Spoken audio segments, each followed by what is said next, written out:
G'day everybody. Welcome to another live. I'm just doing some work Saturday morning, so I just thought I'd chuck the live on while I'm working. So feel free to come and ask a question. Feel free to come and have a chat about anything you want to have a chat about. I'm just going to sit here and work. So unless there are any questions, I will continue working on what I'm doing. But welcome to anyone who comes across. Obviously, YouTube is a little bit of an interesting one because you can't see who's joining like Instagram. I'm not currently live on Instagram today. Kind of CBF with the phone and the stand, but yeah, YouTube seems to go pretty well with the live. So if you have any questions, you want to discuss anything, fire away. I'll answer them when I see them, but I'm just going to continue working on some stuff.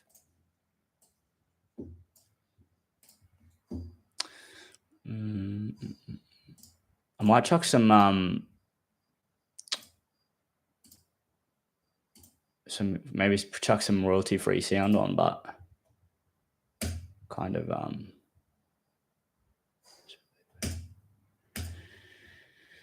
been doing a lot of admin this morning, a lot of shit that I needed to catch up with. Yeah.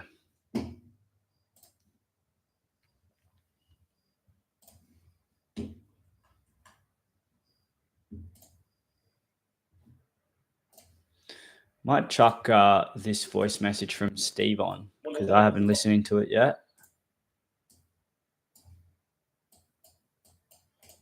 Morning all, Saturday 26 of 52. Three quick things I want to touch on. First one being PulseBet. You'll notice PulseBet are being added onto the promo list. Be very careful with PulseBet. PulseBet are owned by the same group that own BetDeluxe, BetNation, Surge, Noisy. It's the same ownership, Amuse Group. They've opened up a fifth bookie. We have added them onto the promo list. However, chances are most of you will not be able to open up an account with PulseBet because you've already got an account with BetDeluxe, maybe Surge, maybe BetNation. You should not have 3, 4, 5 accounts under the same ownership of group because that is going to massively increase the risk that you get banned on these accounts. Once you get banned on one of them, you get banned on all of them as well. So act with caution with PulseBet. The second thing I want to touch on, the promo list. I think there's about 44 or 45 projected units on the promo list. We've been saying this for a few months. We will not be outlaying anywhere near all of those units on the promo list, but we are just giving ourselves the flexibility as things change throughout the day, as variables change throughout the day. We have the ability to outlay units into more races, but we're essentially going to be more strict in that process. So yes, there is potentially 44, 45 projected units on the promo list, but we will not be outlaying anywhere near that. So make sure you're adjusting your plan as the day progresses, making sure that you're subbing in bookies that have potentially been skipped earlier in the day, using them later in the day, so that your spread remains pretty consistent across all of your available bookies. An extra thing to add to that as well, we are getting a little bit more aggressive with the promo list. Yes, we're still always considering defense, sustainability, and the longevity of everyone's accounts. That is not getting forgotten. However, we are just getting a little bit more aggressive. The horse service in general is becoming a little bit more tailored for people that do have better defense, that do have better sustainability, that are in platinum, that are upskilling themselves, that do have access to the scaling course add-on that is in platinum, and therefore have the ability to spread more units across more bookies. They have better defense, better sustainability. So we're tailoring the horse service more towards the people that are really looking to maximize their match betting journey, their match betting profits. We've been saying it all year. We're here to really look after, I guess, the people that really want to maximize their journey and are going to invest into themselves, upskill into themselves, and really maximize the opportunity on offer for them. So with the promo list, there are a couple of races where it is a little bit light on in terms of promo coverage. However, for people that do have access to that scaling course add-on, for people that do have elite defense understanding and elite sustainability understanding, it will be no dramas. There are bet back options where you can use as well to fill in some gaps. However, one last thing I do want to mention as well, if there are a couple of races where you simply cannot, for sustainability purpose, follow the race, just skip the race and move on. Use your own discretion, your own understanding of defense sustainability. You know your accounts better than anyone else. If it's a bit too tight for you, skip the race, move on, and continue on. Anyway, race 1 at Caulfield is in about 40 minutes. See you there. Cheers, guys. Cool. Yeah, Geordie. No triathlons, man. I haven't done triathlons since, I reckon 2015, maybe. Almost 10 years ago. G'day, Wemby. G'day, Arthur. G'day, Sam. Yeah, no triathlons. I've been doing some pretty good training though with my weights, so with my gym, but I haven't really doing much running. I got the call up a couple of times. My old footy club has been trying to get me to come back because I actually haven't played this year, which is a bit of a hard one because of work's been so busy. But in an ideal world, I'd be playing, but it just can't fit into my life currently. And I did plan potentially of going back maybe like halfway through the year, and I'm still not a no if we were to make finals. I reckon I would try and slot back in potentially, but yeah, not sure yet. So we're in June 29, so I probably have to start thinking about it if I'm gonna commit to that. But yeah, enough about me. Wemby, going well, mate. I can't wait to.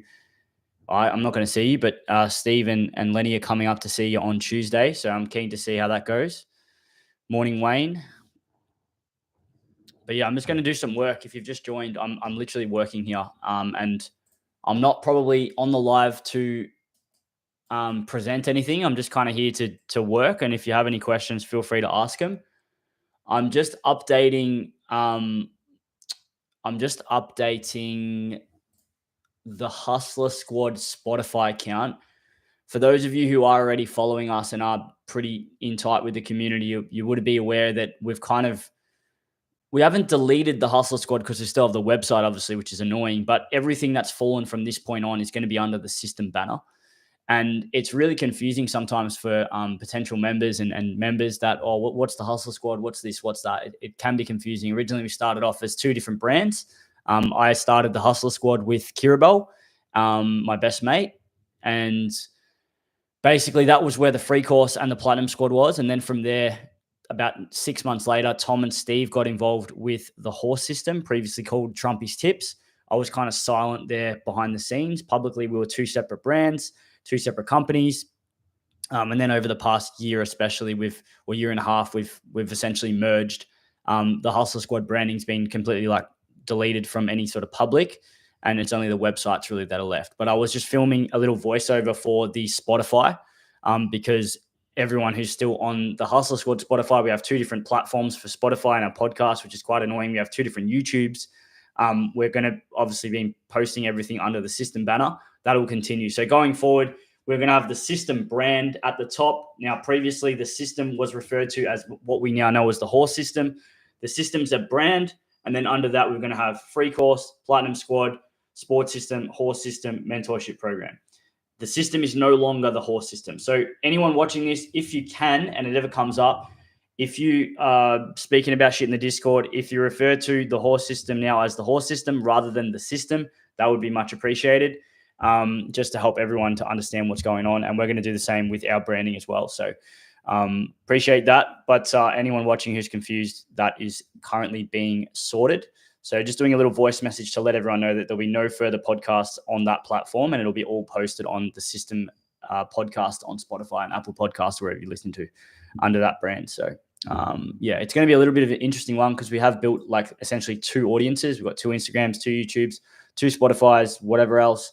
But since the merge, it's slowly merging into one, which is cool. And we want to make it really clear for consumers and members to be able to understand.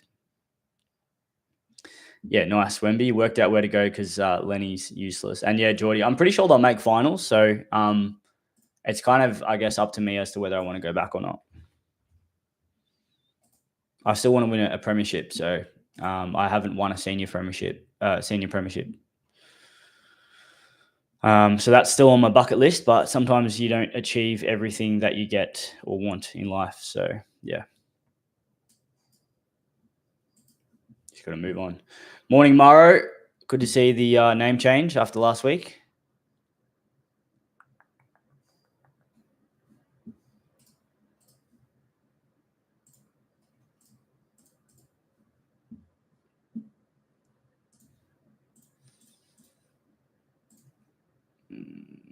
Morning, D-Mac. Good to see you. Good to see about 20, 21 people on here. Pretty cool. I've got a little bit of a cool setup going at the moment. It's going to keep improving, but I've got myself a desk. Got a Secret Labs desk, standing desk. Got 2 monitors. I would show you, but I can't because I'm filming off my laptop. But yeah, it's pretty cool setup. You might be able to see the reflection here. You can see the camera. You can see all the stuff here. But yeah, much better setup compared to what I've had previously, and it's only going to keep getting better. Back for another Saturday live. Thank God I've listened to all the pods about 50 times. Greetings, Russell. Are you a Platinum Squad member, Russell, or nah?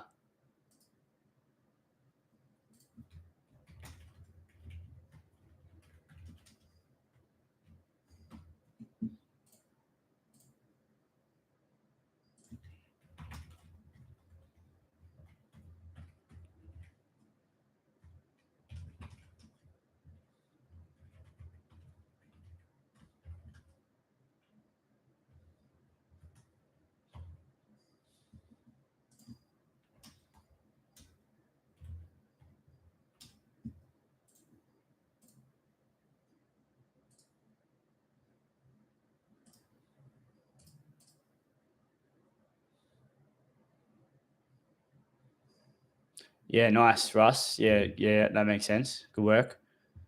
Yeah, the chair's elite. The desk is elite. They are very expensive. Like this desk, I reckon cost I don't even know.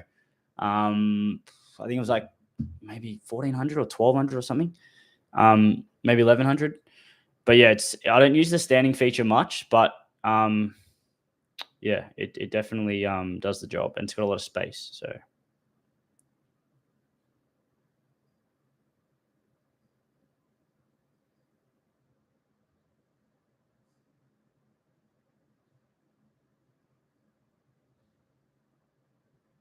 why is this not working?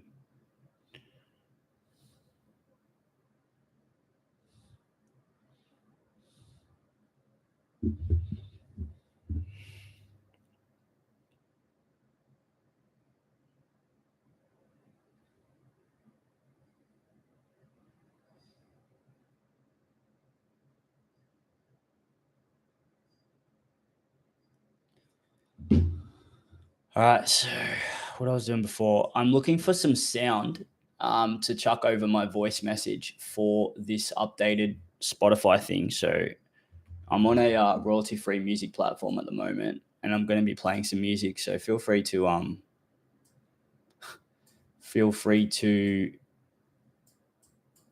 give me your opinion if you are listening on what you think is a cool noise. Sign in.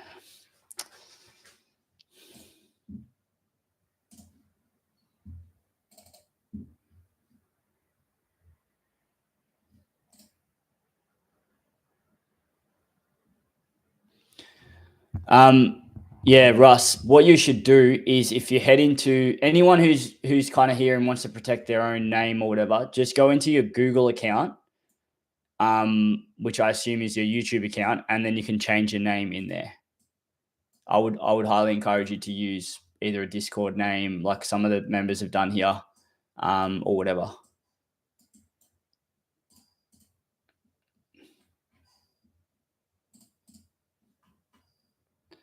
Search mode.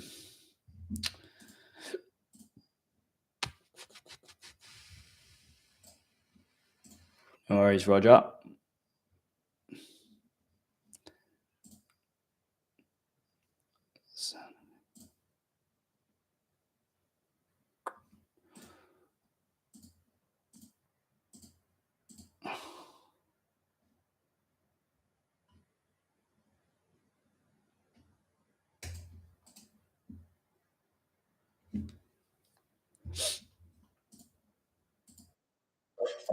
Nah.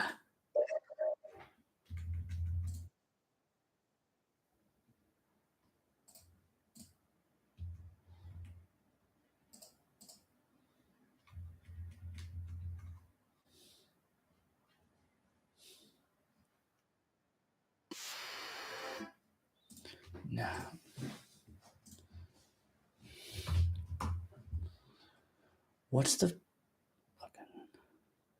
We filmed a podcast yesterday, which is going to be Thursday.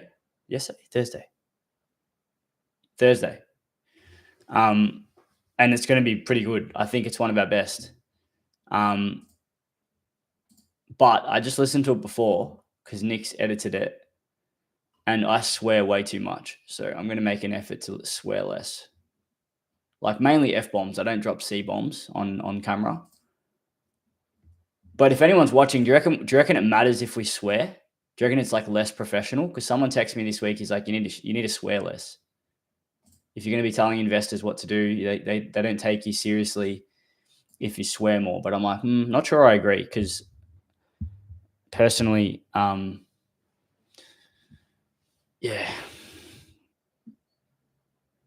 I know for ads, Maro definitely helps, but I'm more talking for like image.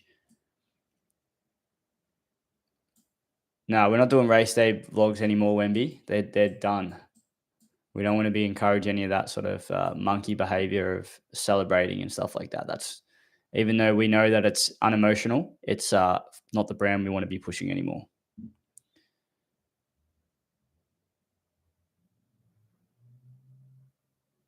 Yeah, see, I think that can be, I don't know. If you want to like sound like you can speak a bit more clearer, you probably shouldn't. More clearer, that doesn't even make sense. If you want to speak clearer, you shouldn't drop F-bombs in replacement of other words, because it shows you potentially have a lack of understanding of how to speak. But kind of like don't want to become a robot. I kind of just want to speak how I am. That's how I am. So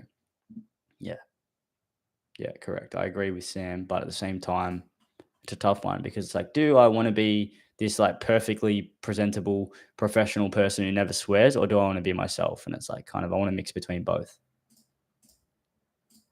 And no, it's not a member pod. It's me and Steve talking about 2 hours worth of how the bookies psychologically manipulate Australians and how bad the culture actually is. A lot of you might find it repetitive, but I guarantee you it's still quite interesting. We go pretty deep into some psychological traits, the brain, how gamblers think, and many different things that are going to be quite interesting for anyone out there who's currently gambling or wants to understand their gambling and understand how to stop and change their mindset.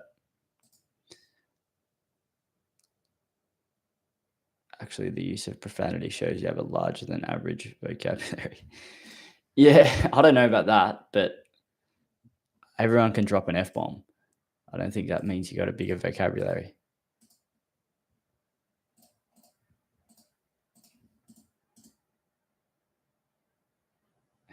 My wife can make entire paragraphs of just swearing. Yeah, you can use the F word or the C bomb in many different forms. There used to be a video that I used to watch when I was a kid. I would have been like 15. If anyone out there knows the website Funny Junk, the history of the F word, you can probably find it on YouTube. It's a ripper video. It actually explains all the different ways you can use the F word, and it's funny. Podcast will probably drop tomorrow. We're just waiting for an upload on YouTube. But yeah, tomorrow will be up on YouTube and Spotify.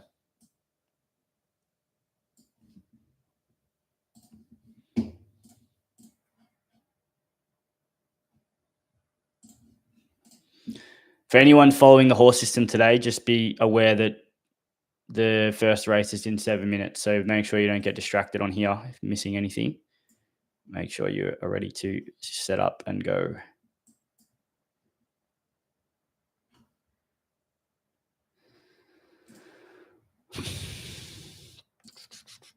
Where is this?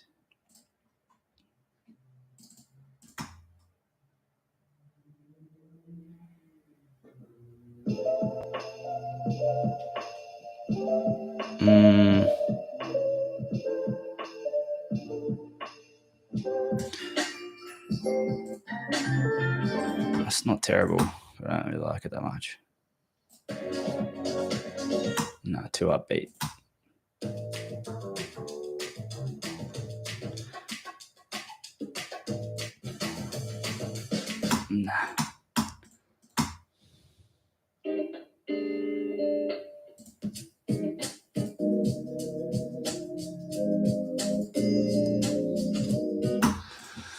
I'm trying to find a song or a background thing that is going to be put on our Spotify.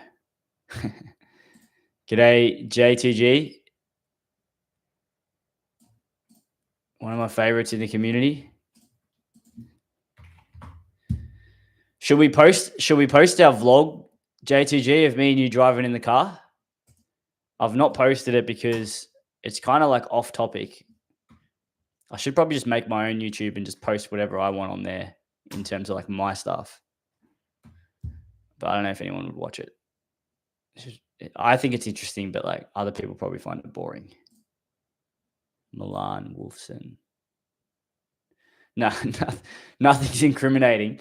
There was bits where you said you were going to do certain things around like eBay and basically bowling eBay accounts or scaling eBay accounts, but I don't think that's incriminating.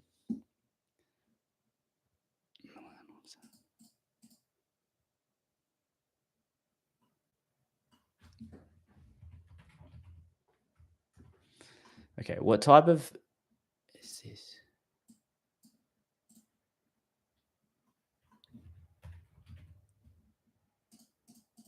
Incriminating now. Make it sound like we're planning how to make a drug cartel or something. It was just chat.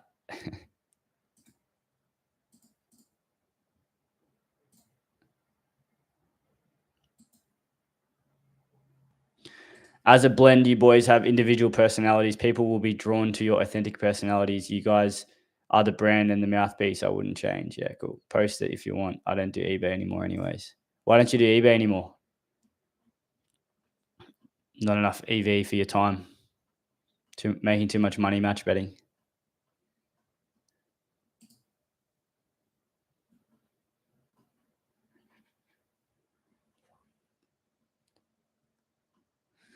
Where's the first thingo today?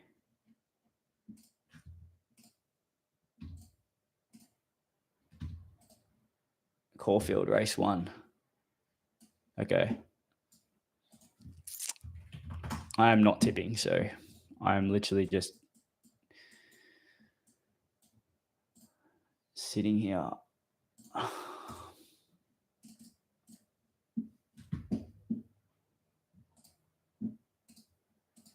Yeah, too many units. Wemby's making too many units as well. How much you made now, Wemby? Any update to the 10.5K figure? No expectation, but it's enjoyable seeing where you're ending up. Exactly, the compounding what works the best, eliminating the rest. I like it. That was actually part of the conversation, JTG. We actually said that in the car. You were saying you spread yourself too thin and you end up doing 100 different things and then one thing doesn't excel, which is kind of what I did for probably, I would say, 28 years of my life.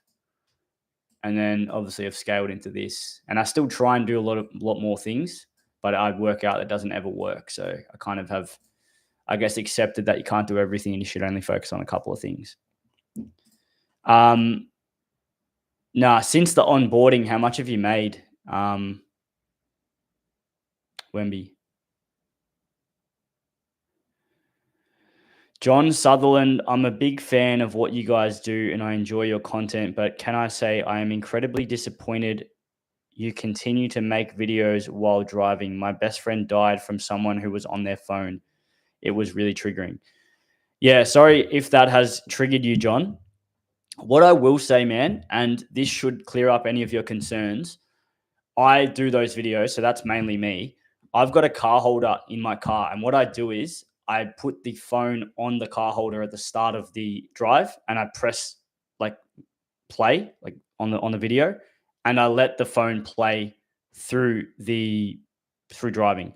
Now, I would say that when I'm driving, I'm not doing anything different as to whether I wouldn't be on speaking. I'm literally just speaking while I'm driving. So yeah, I can understand how it looks. And that's a valid concern, but yeah, I've actually started chucking this bad boy while I'm driving, like literally on the dashboard, and it literally sits there. And I'm not going to announce this yet, but I have plans to make my own podcast where it's just me talking shit, basically talking about some of the lessons I've learned, kind of like this, but way more structured.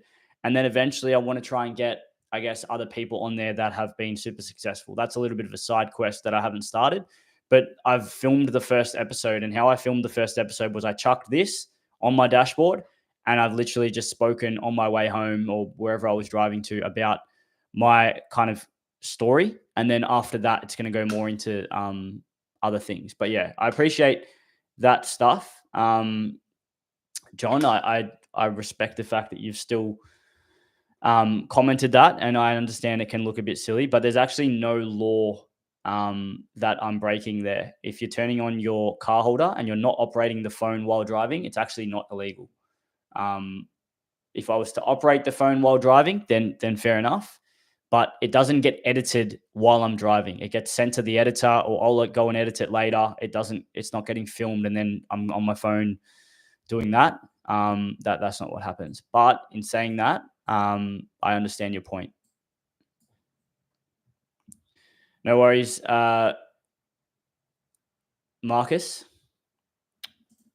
Appreciate your support.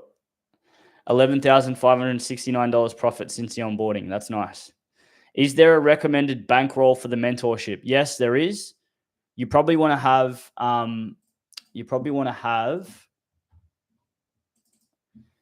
Sorry, I was just distracted. You probably want to have at least. When people say bankroll, I'll answer it in a second. When people say bankroll, right? A lot of people will say, "Oh, I've only got like 2K bankroll, right?" But then they have like 40, 50K in their savings. If you're not a gambler and you're someone who isn't like losing control of your discipline or your emotions, then you essentially would have a 52K bankroll if you had 2K in your bankroll for match betting and then 50K in your savings. I see that personally, assuming you're not a gambler, assuming you don't lose discipline, you've got a $52,000 bankroll. Now, you don't have to agree with that, but that's what the query I have is when people say that, are you talking about like everything you have, or are you talking about like just your match betting? If you want to make the most out of the mentorship program, you want to probably have, after the fee, you want to have at least, I'd say 10 at the minimum. But obviously the more you have, the more flexible it becomes. And obviously people, like there was a discussion with Wemby, who, if you haven't watched that interview, I'd encourage you to watch it.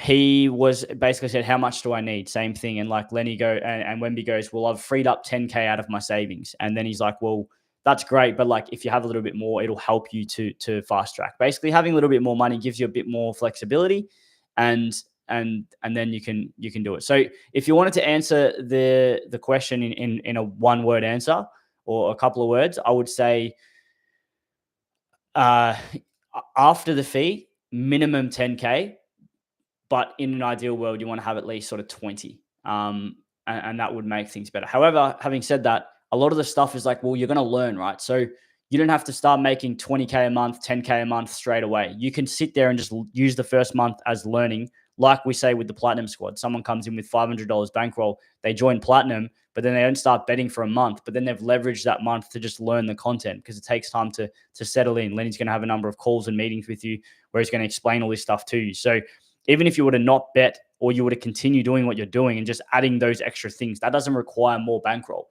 If you want to scale things up, that's going to require more bankroll. So minimum 10 after the fee. But yeah, if you have 30, 40, 20, you're going to have more flexibility. But you can ask some of the boys who are on this live what they've started with, like Wemby, J2G, Maro. Maro is probably one of the lower end bankrolls. He's slowly building up. I don't know who else is on here that's a mentor member. I don't think there's anyone else. But yeah, those three that have popped up already are probably watching. They can maybe share with you what their situation is. Sam, another mentor member. Good day, Sam. Good to see you here, mate. I've been putting almost half my pay each week into bookies. I'm trying to scale as much as I can at the moment. Yeah, I mean, that sounds super degen. If you said that in like without any context, people would be like, whoa, you're a degen. But obviously this is for match betting. another person, Jonesy Jones, mentorship. I thought that's who you were.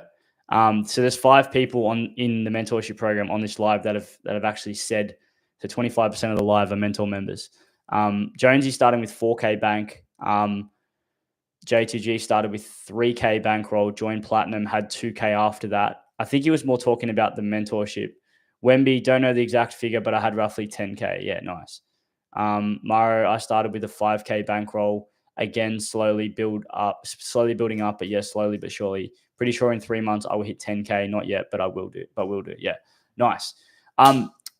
Arthur, what are you? Are you? I assume you're a platinum squad member. Yes, Arthur, or not?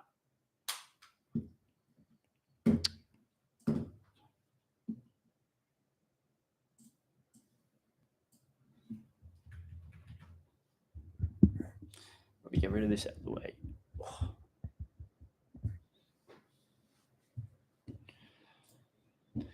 Yeah, platinum in sports, nice. Mentorship had 30K saved for a house, so he used that. Yeah, nice.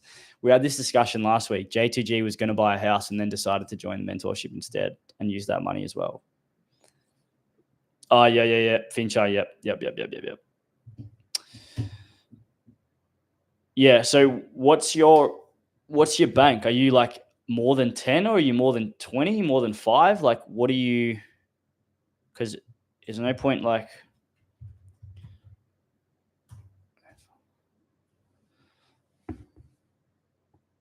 Mm,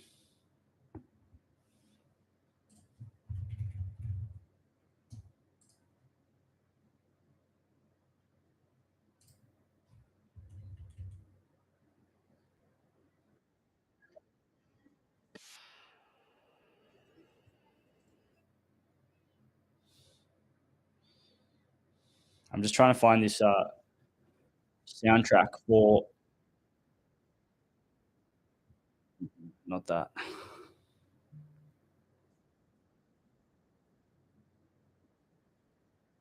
Yeah.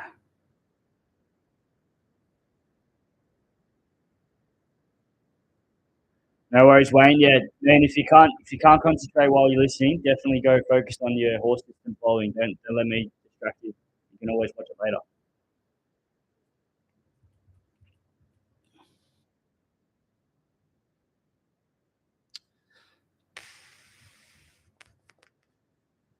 I'm trying to find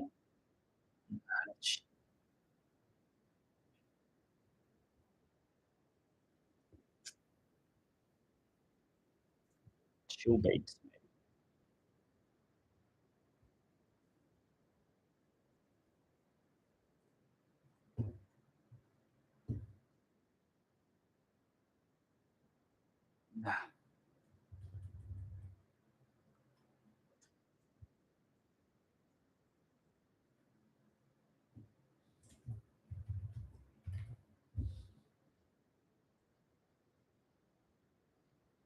Nah.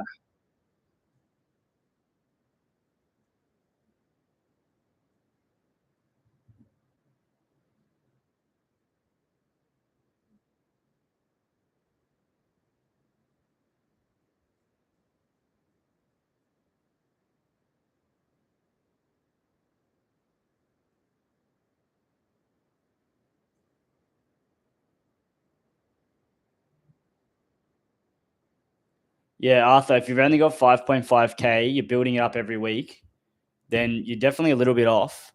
I'm assuming, yeah, obviously the best time is today. Yeah, for sure. You're right.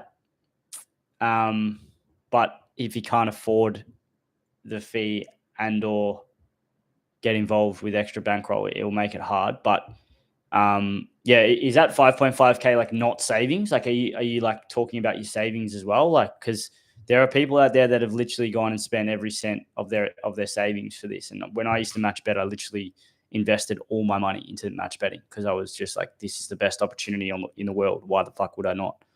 I never had savings or anything like that, and I just didn't see any upside to that because I was making much more than 3% interest or whatever on my bank. It's like embarrassing compared to what match betting can make. that's assuming you're not gambling. So if you've got that there and you've got that money, then now, best time is now. But if you don't have that money, then you're just gonna have to keep waiting. Wait, what?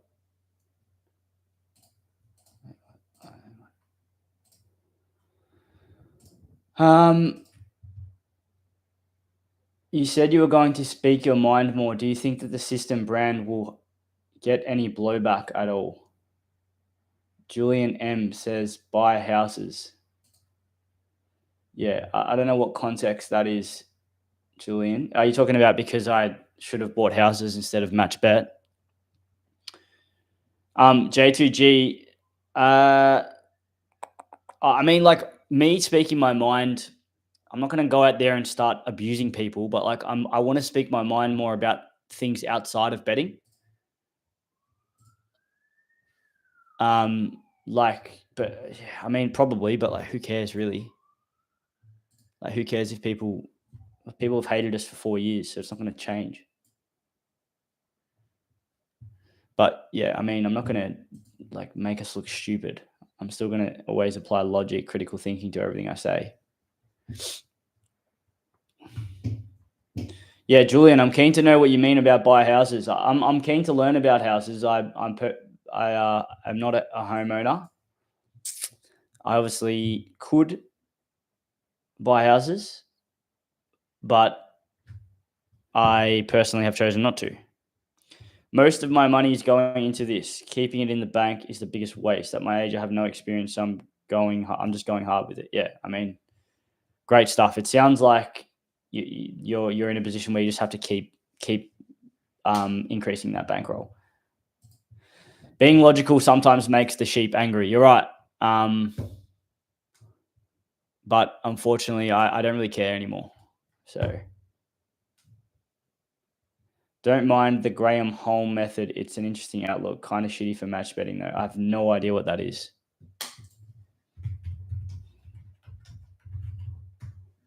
Literally no. Oh, okay. Is that the rent vesting thing? Okay.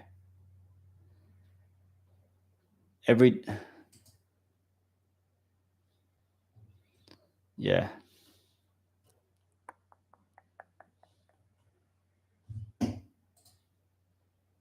How is chess treating you? Yeah, I've stopped playing. Well, I haven't stopped, but yeah, I probably wasted too much time on it last year, and it probably doesn't help my life. So I need to just be careful with doing side quests like that are just not valuable. But yeah, I mean, how I operate is very different to most. I have to if I do something, I try and be the best at it every time, which is not sustainable. So if I play chess, I don't just play one game a day. I'll end up playing 2 hours worth a day. It's just nah, can't be doing that when we own this business. Only my opinion, though, we just sold our investment property. So I'd look into commercial property, not houses. Too many holding costs on houses. Yeah, Wemby, I'm very much. This is where I've been thinking as well. Personally, I probably don't want to be buying a house unless I live in it, or it's in an area where I study the shit out of the market and find really growth areas interstate. Probably not in Melbourne. And hammer one of those, but realistically, it's not a priority for me. So I'm kind of yeah, whatever. But commercial property is obviously a lot different. I guess it's a lot more reliable in a sense of longer leases, et cetera, et cetera. But kind of talking about shit that I don't really have expertise on. So probably should stop. I still think it's not valuable. It's an extremely valuable learning chess, 100%. Yeah, no, it is 100% worth it. But for me to play it in the way that I play it, probably not worth it. I still play not daily, but I'd play 3 or 4 times a week. But yeah, last year I was streaming. I was actually on Twitch and stuff, at times playing it. But now I don't have time for that. And it's not a priority. Yeah, no, 100% Mario. It is absurd thinking 10 steps ahead. Fully, I honestly think it's helped my thinking for sure. Um, you say reliable. Look at the way the office dynamics changed with COVID and the amount of people working from home. Yeah, nah, for sure. So, commercial is dangerous as well. I would say offices are dangerous. I think in Melbourne at the moment, they're actually paying businesses to just pay outgoings. So like they don't have to pay rent because they're not filling. They're literally telling people to um you can come into our property and just pay the outgoings. You don't have to pay rent because like that then gives them an opportunity to like they can't get anyone. So it's like, well, yeah, it's pretty fucked. So that when I talk about commercial, I'm more talking like factories. Yeah, cool. Technically, that's still an office. It's a business, but like generally speaking, it's not like an office space. It's commercial. Is more like when I think of commercial, I think of like a big factory.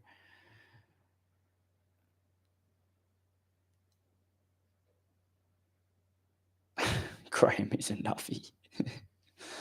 I'm a buyer's advocate. If you ever wanted to chat about property, I wanted to be pointed in the right direction. Yeah, cheers, Sammy.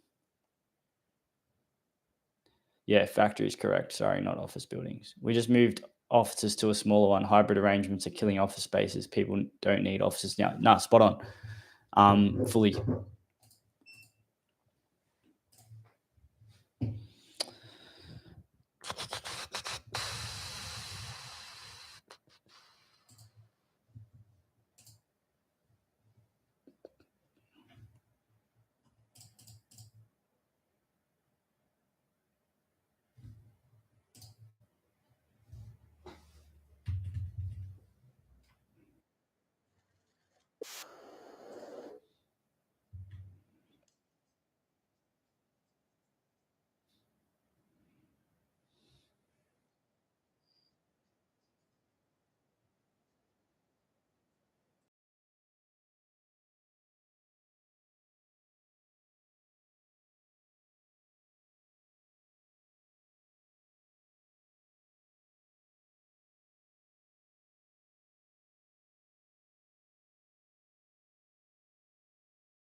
Boss just got home. Need to say hello.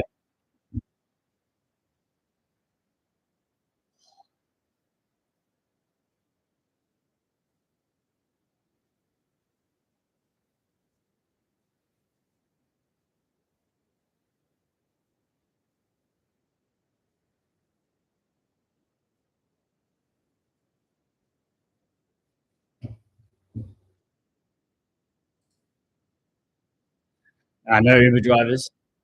We haven't actually.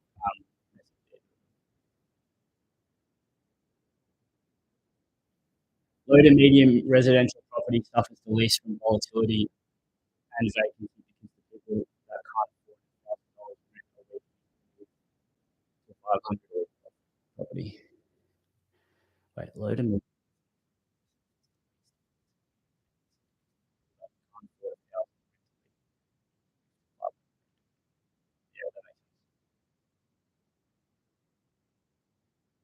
No stress, Arthur. Come back when you want to come back.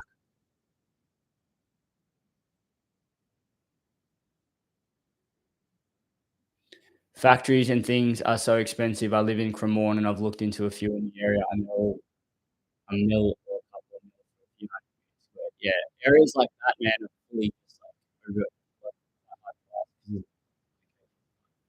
You move out of, I guess, metro.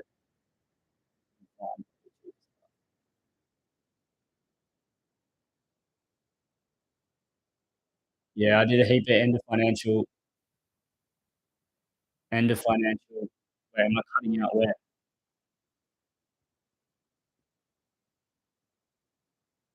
What do you mean by cutting out? Like the video? The mic, okay.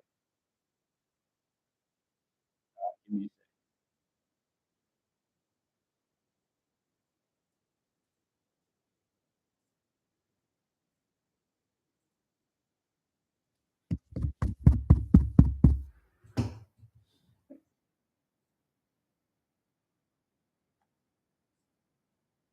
hello? Does that work or nah?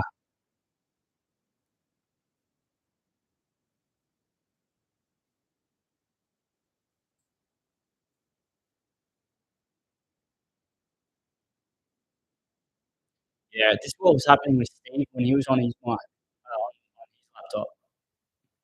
Is maybe I should put headphones on and listen to myself so I can hear what it's doing. Oh.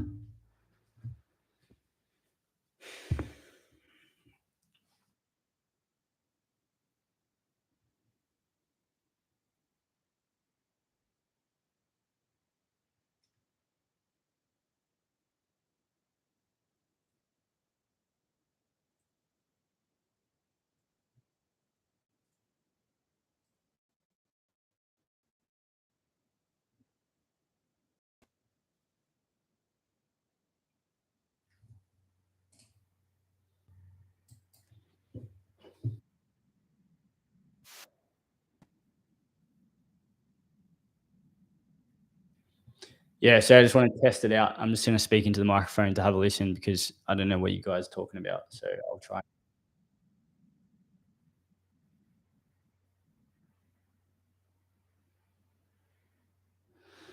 Yeah, interesting. I don't see any problem with it, but looks alright.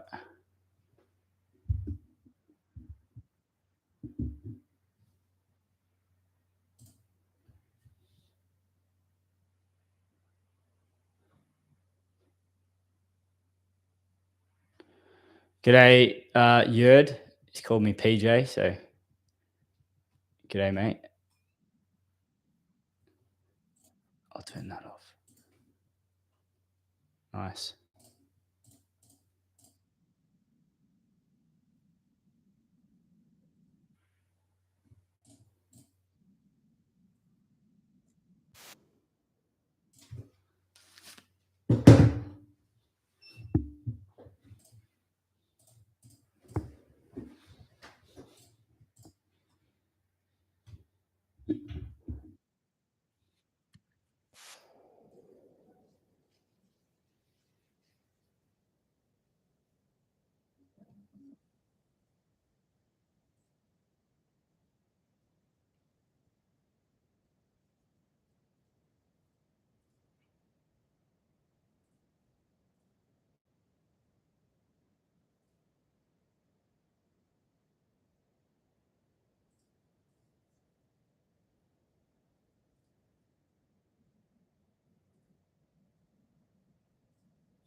If you're wondering what I'm doing, I'm trying to find a song that's gonna go with the background or a voiceover that's going on to the tell everyone to move across to the system one.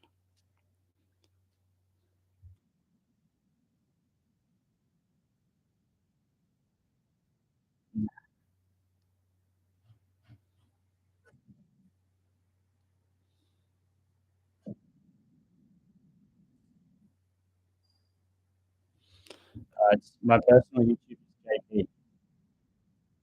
I posted like 2 videos on it. I'll put it in the description. In fact, I'll comment from it if I can. Hang on. It's got 4 followers on it. 4 subscribers. Breaking the internet.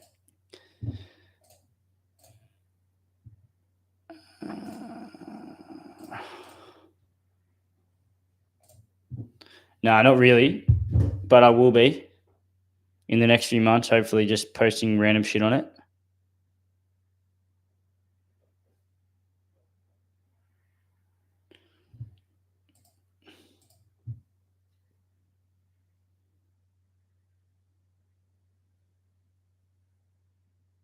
Why is this not working? Yes, it's me.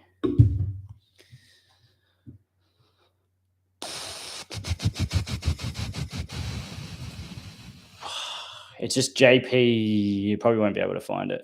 Hang on.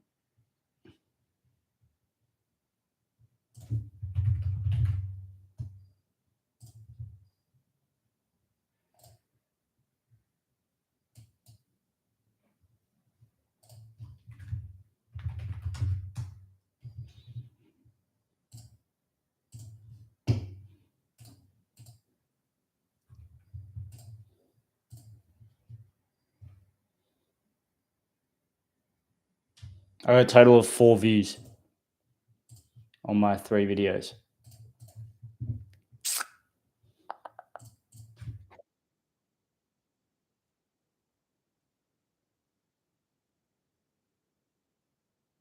Actually?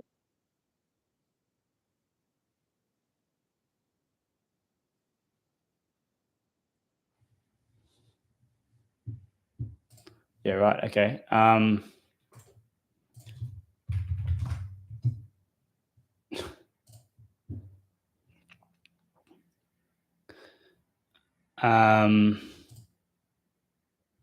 Brother, I just fucking signed in.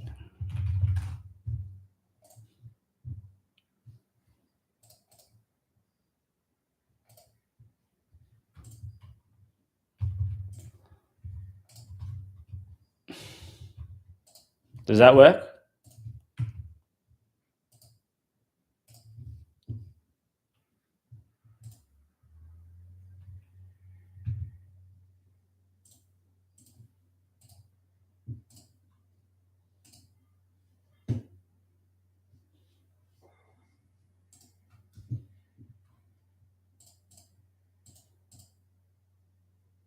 Hey, apparently I got 6 subscribers. Huge.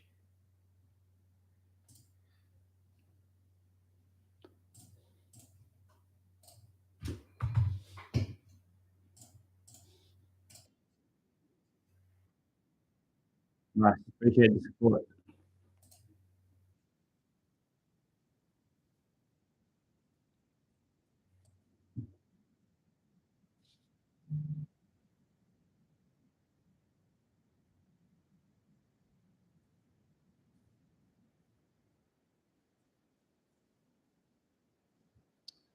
I don't too much upbeatness.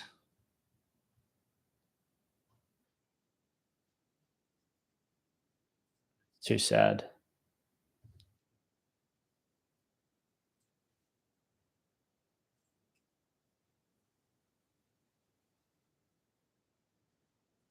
Yeah.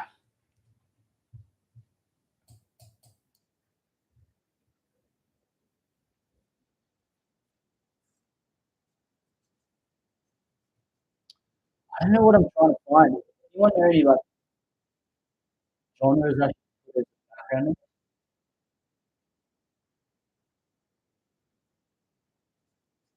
Not for this YouTube, for this 2 minute 2 minute Instagram 2 minute voiceover.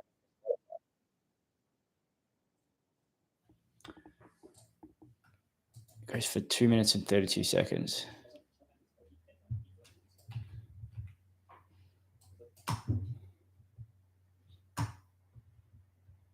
Hey there, it's JP here, creator of However, this is an announcement to let you know that if you are listening to this on any of the podcasting platforms, we will no longer be posting any podcast on this account under this brand. What?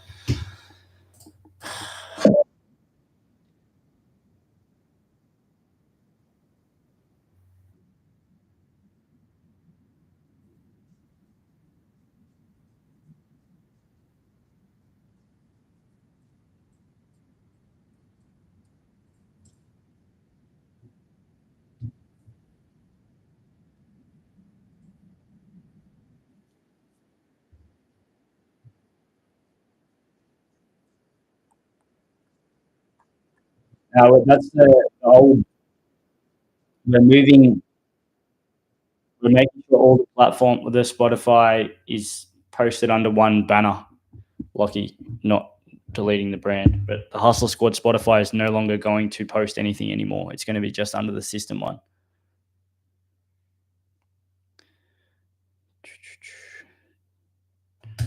Download that one.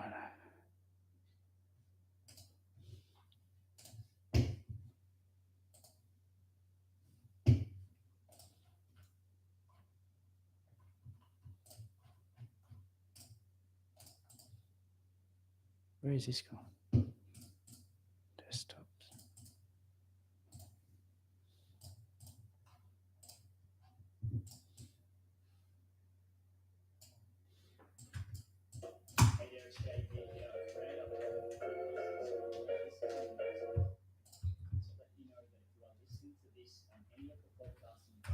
That needs a raise.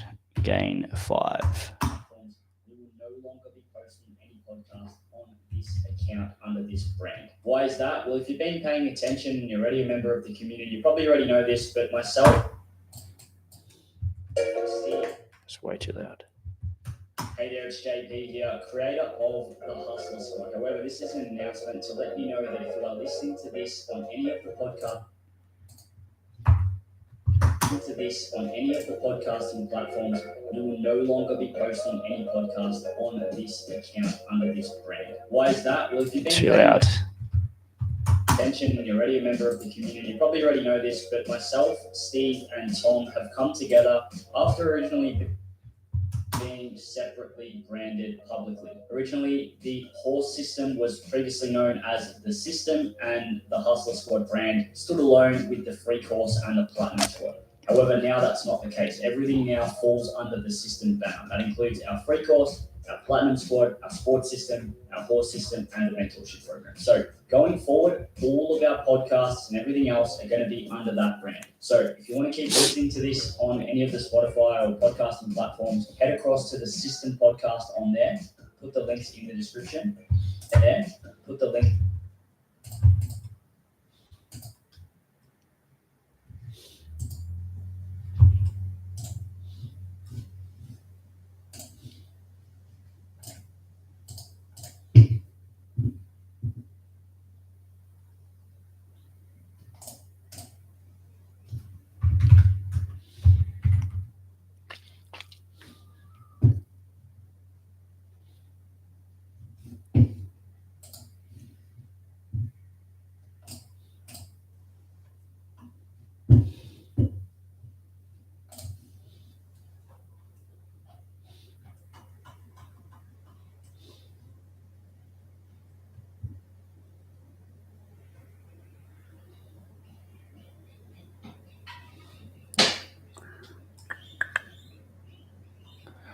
I think the Horse System has just, I don't know if that's a first ever 3-unit tip ever. It's either that or it's the second time that's happened, but I reckon it could have been the first time ever. I don't think we've ever launched a 3-unit tip before.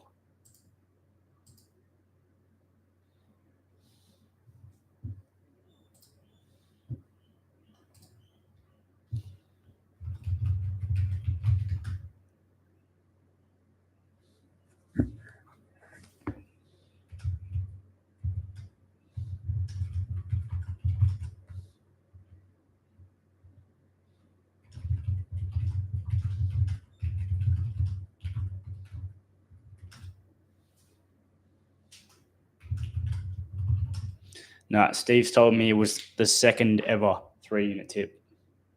Maybe the third.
Yeah, that's correct, Lockie. It was on kin. 3 units at 260.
Hey everyone, another Wednesday kicked off. A little bit of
Presidential debate? No, man. I wouldn't. I wouldn't have a clue about what's happening.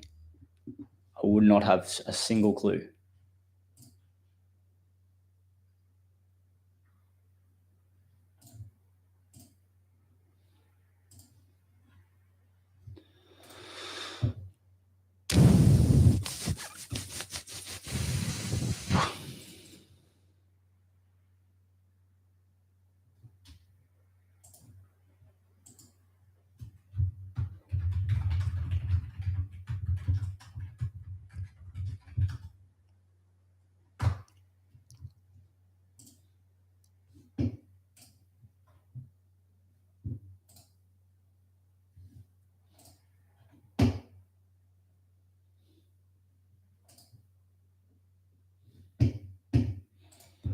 Where do I see the system in 3 years?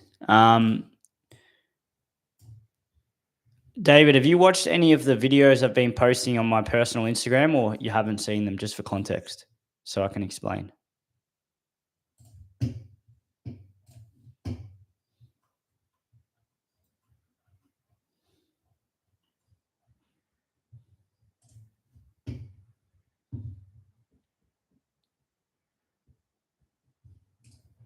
But I'll answer your question. Yeah, don't have Insta. Yeah, fair enough. In 3 years, I would, if 3 years, in 3 years, I would want this brand to be a worldwide known brand of basically, I guess you can call us individuals, a team which pumps out content that betters people's lives, and people know how to think a lot better about not only money, but also betting, investing, and just in general their lives. Like being able to critically think, make better decisions, have better mindsets, and globally. So that's where I would personally want this brand to be in 3 years. Um, I said something in one of those Instagram videos. I said, in the next decade, if I personally haven't changed a million lives, I would consider that a failure. So that's a personal goal for me in 10 years. And changing a life means simply like changing someone's mindset is changing their life. So I reckon we've comfortably probably done a few thousand to this point. But I'd want that to be literally a million within 10 years. So yeah, that's where I want this brand to go personally.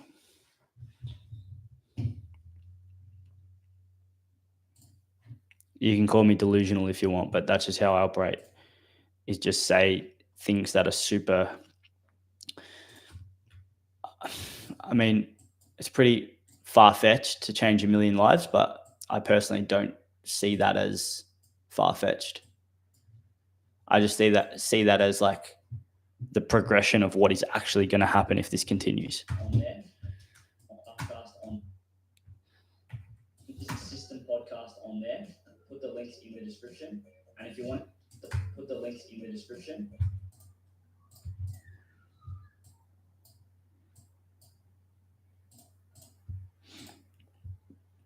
System podcast on there. Put the links in the description, and if you want to keep watching us on YouTube, all future videos are going to be under the System Oz brand. To the System AUS YouTube again, Oz brand. Head to the System AUS YouTube again. That is going to be in the description as well. If you haven't got, head to the System AUS YouTube again. That is the System AUS YouTube again. That is going to be in the description as well. If you haven't got started with Match Description, the System AUS YouTube. Did I answer your question, David? If you haven't got started with match betting and you're not sure. So I'm just editing a voiceover that's going to go on our Spotify. Where to start. In the description as well, there's going to be a free course. That free course is your best guide. We updated that. In September, we updated that. I don't really know. What's a key reason you believe so many people sign up to other tipping services who don't offer long-term sustainability like the system do? I don't actually know. Like, I honestly haven't been focusing on other people for the last probably 6 to 12 months. Like previously we'd know about everyone in the space. We'd make sure we know everything. But these days it's just like kind of like we don't really see anyone. This sounds arrogant as fuck, but we don't actually see anyone else as a competitor because they don't actually push the same messaging we do and prioritize the same I guess, motives as businesses. Most people who are trying to compete in this space with us, they're just sending tips out, or they're just trying to get like the best profit, and it can't actually be like it's not sustainable to the point where it's not about defense and sustainability and all that stuff. Like that's an added point of difference for us. But our point of difference is not just that. Our point of difference would be community mindset, the way things are taught. Like it's all good and well to teach someone how to make money, but if you're not teaching them the fundamentals of mindset, discipline, psychology, patience, emotional control, then they have no hope. Like you can make someone money for 2 years just from sending them tips, but then the moment they go out of your community or the moment they step away from that, because they haven't been trained in the mindset, they're fucked. And that's what our point of difference is. So that's why personally, like if someone comes up, like there's been many people, like a new subscriber, an old member last week tried to start his own service. And it's like, man, like with full respect, like you're not going to get any reward out of doing that because you're not going to get any members. Like this sounds really bad to say, but it's like people don't actually understand how hard it is. to get someone to pay for something when it comes to betting. And like we've done thousands, hundreds of thousands, maybe not hundreds, tens of thousands of hours, right, over the course of the last 4 years between our team. And like essentially it's taken us that long to get to where we are now, and we're still nowhere near where we want to get to. But if you want to start something yourself, or if you want to do that, like legit, like I would highly recommend not doing it because it's not worth your time. And I guarantee you will give up within 3 months or 6 months because you'll put in so much effort. You'll post Instagram videos, you'll get 1 like, you'll get 6 likes, you'll get 8 likes, you'll get 5, 10 people sign up, and then you just be like, what the fuck am I doing? I could be making so much more just doing betting myself. And this is where a lot of people, they start the service because they want to like try and, or they see like the system, for example, we have like 1,400 members. They see, oh, look at all these people signing up. I can just do that. It's like, yeah, maybe, but you're competing with a team of 20 and you're competing with like 4 years of like built up brand and community and reputation and repetitive stuff. Like you're not, we don't see you as a competitor anyway, but like there's enough people to go around, but it's like, what are you actually trying to achieve? Because it's a hard game and it's very taxing. And a lot of people just think the fairies just come and sign up. It's like, no, the fairies actually don't sign up. You got to get real people to sign up. It's like Steve, he did a weird hypothetical the other day. He's like, all these people like we still get the old like scam comment, like less so now because people obviously who aren't stupid enough to say that realize this is real, right? Match betting's real. What we do is real. You can't argue with that, right? There's literally hundreds of people that are in our community.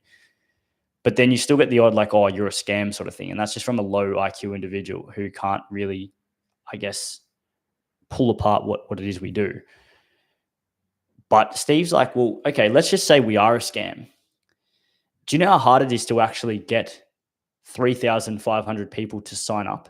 Like, do you know how hard that is? You have to still work so hard. Pretend this was a scam, right? How the fuck do you maintain that for 4 years? How do you maintain 440 people in the horse tipping channel? How do you maintain 200 people in the sports system channel? How do you maintain 50 members a month now that are joining the platinum squad? How do you maintain 500 people a month doing the free course? How do you not get basically deleted and exposed after 4 years if you're a scam?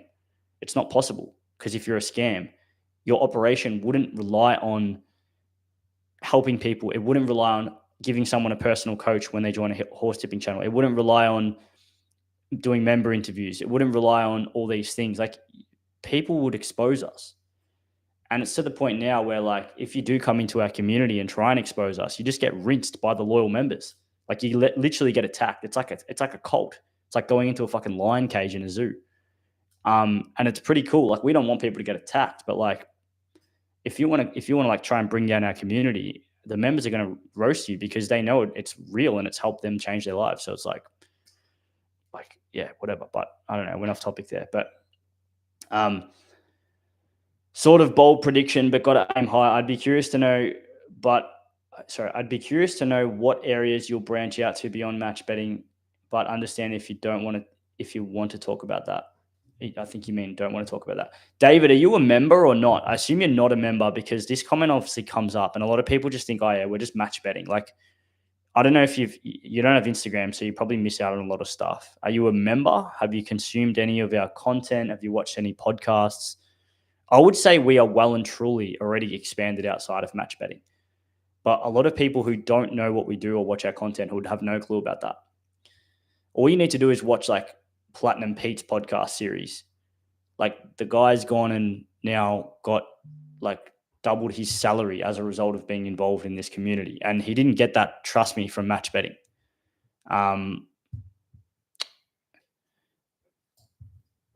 So hang on, I'm just seeing. Give me a sec.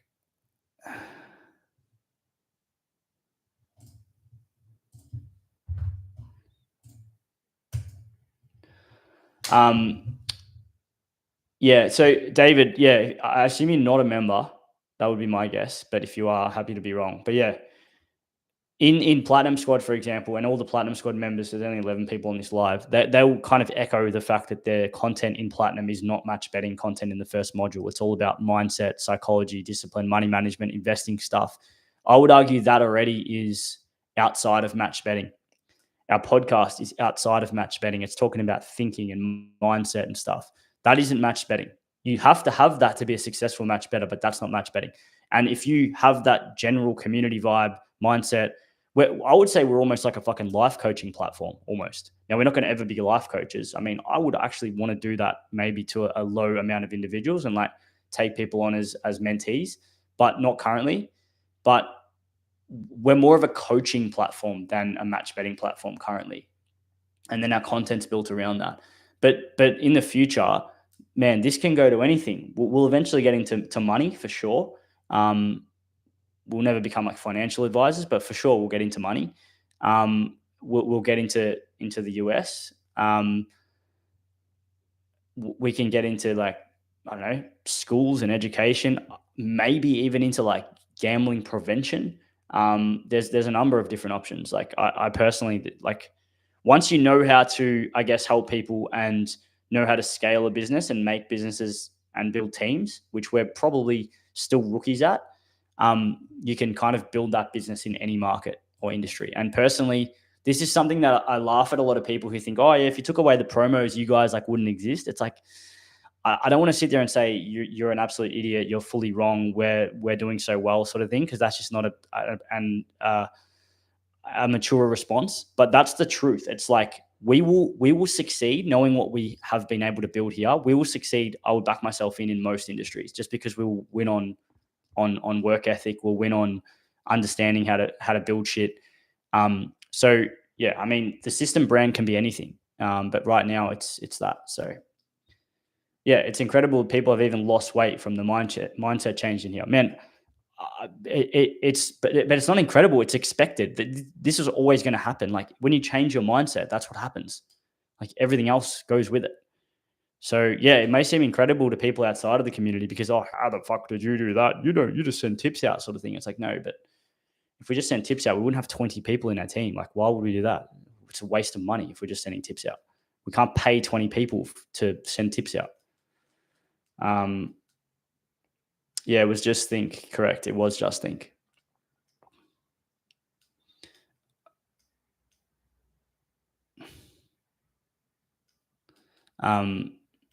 Yeah. Interesting topic there. I'll get to your question in a sec, Griff.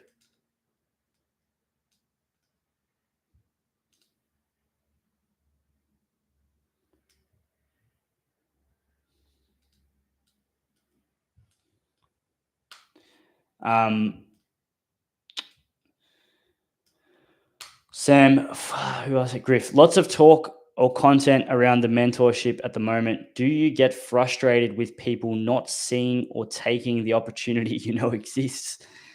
I think you know the answer to that question, Griff. Man, I bang my head against the wall with individuals who could join and would benefit from it, but unfortunately, for a number of reasons, don't take that opportunity. And then seeing people well below them, past them, because they chose to join, it's fully like it genuinely triggers me. Like I'm gonna admit, like there's been not heaps. There's probably been like maybe less than 10, but I could name a few that they just eat themselves. They fully eat themselves. And it's really hard to see, to be honest. Like they're like, yeah, I can do this and I can get to that level. It's like, yeah, you could, but you're not going to get to that level with you're fully delusional. You think you know way more than you do. And the best part is it's like these people can only see what they see. We can see what they're doing, and then we can see what else is happening that's way bigger than them. And we're telling them, brother, you're doing it wrong. You could be doing so much more. And they're just like, yeah, but I can do it. It's like, what I'm doing now is correct. And it's like, I can relate because I used to be like that. I've said this 100 times. Like, if you told me, hey, come here and let's just say pay me $5,000 to like join my course when I was match betting, back in 2018, 2019, I would have told you to get fucked. Honestly, I would have told you to get fucked. I know everything. I'm making like 40, 50K a year from this. Why the fuck would I pay you? That's what I would have said, because I was making money. I then assumed that that's good and that's enough. Like I can't make more or I can't get better. That's the mindset of a poor man. That's the mindset of an ignorant, closed-minded individual. That's me when I was 28. And then you see those people right now doing the same thing and you just want to belt your fucking head against the wall because you're like, man, you are paying a massive ignorance tax for what you don't know. If you don't know what the ignorance tax is, let's just pretend you wanted to make 300,000 a year match betting. People will say that's not possible, but let's just say that was your goal. And currently you're only making 80K a year match betting. By you not knowing how to make 300,000 a year match betting, you are paying a $220,000 ignorance tax every single year. You are losing $220,000. So if there is an opportunity to pay a fraction of that fee to learn that, then essentially you've just paid the ignorance tax off in one transaction. And now you know how to learn how to make 300K. So that now you don't pay a $220,000 ignorance tax every single year. That to me, when I see individuals like this who are combinations of delusional, egotistical, arrogant, closed-minded, all this stuff, they fully get eaten up by the people of the community like Maro, like Wemby, like Fudge, Platinum Pete, who just say, all right, I'm paying the fee and I don't care because I need to get better. Now, Fudge was making like 5K a month. He thought he was fucking awesome, right? Now, he took 2.5 months to basically get over the line. He spoke about it in the podcast. He said, I was being a little bitch. But then he forked out the fee, and then now he just had 2 consecutive 20K months in a row. And he's made like, I don't even know, probably close to 40K since he's joined, maybe more actually. And he was no hope of making that by himself, like fully no hope. But now the kicker is, it's not just about making money, it's the progress. It's like in that 2 months, he has learned so much, or 3 months. So now he knows how to make more and he'll get to 30K. And it's like, well, someone who's a skeptic will look at the cost and then they're like, well, I didn't want to pay the fee, whatever. And Fudge is like, well, I paid the fee and now I'm reaping the rewards and I've like paid off, like I'm compounding my investment. I don't have to pay anything again to learn. That's just what I invested. And that's the difference between the perspective of an individual. It's tough to watch. So yes, it does frustrate me, Griff. But you can't, not everyone is going to have the correct mindset. Not everyone's going to want to take things by the balls. Not everyone is going to want to spend money to save time and energy. Some people enjoy saving their money and spending their time and energy and wanting to do it themselves because they then get this thing like, I was right. I made 10K a month by myself. I am God. I am better. It's like, no, you just missed out on a chance to make 30K a month in the same amount of time. They don't see that.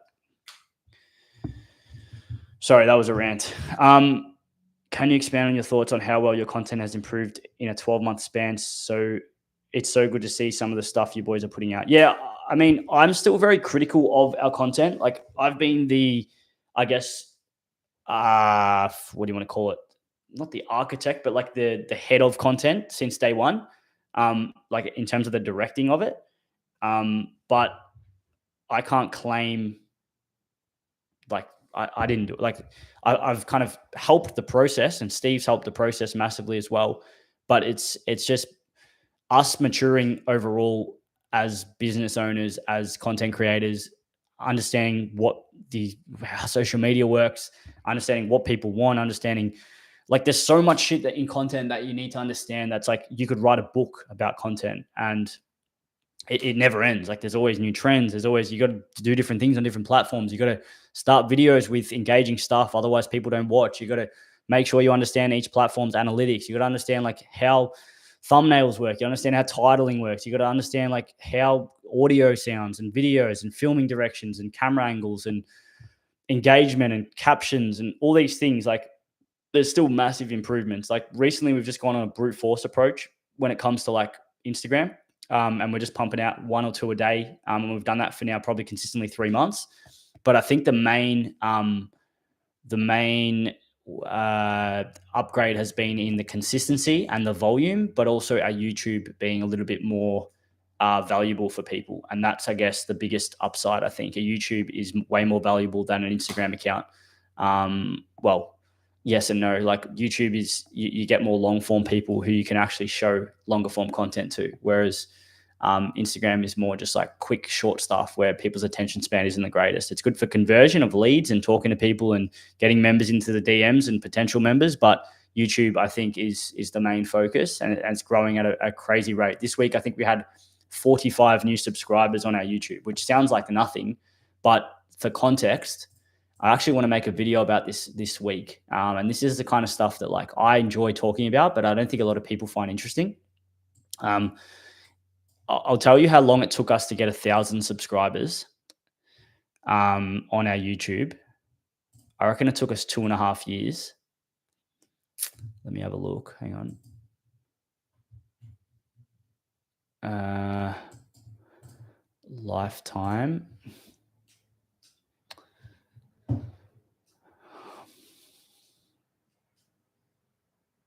Yeah, subscribers. What's this?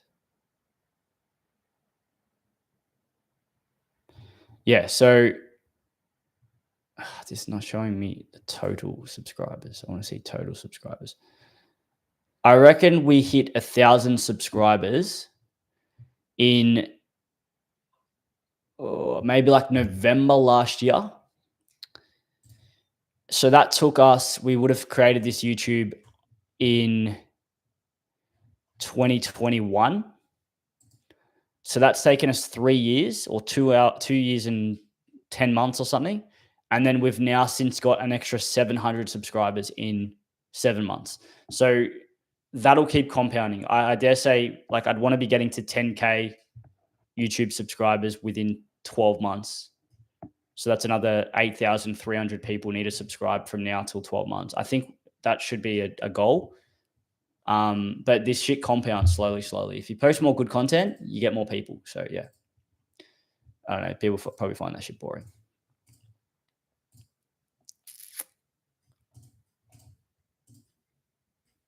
But yeah, content is, I don't know if that answered your question, Lockie, but I still am not really happy with our content, if I'm being completely honest. I have really cool goals with content, but right now we probably need to get another 2 editors. And then obviously posting it as well is another thing.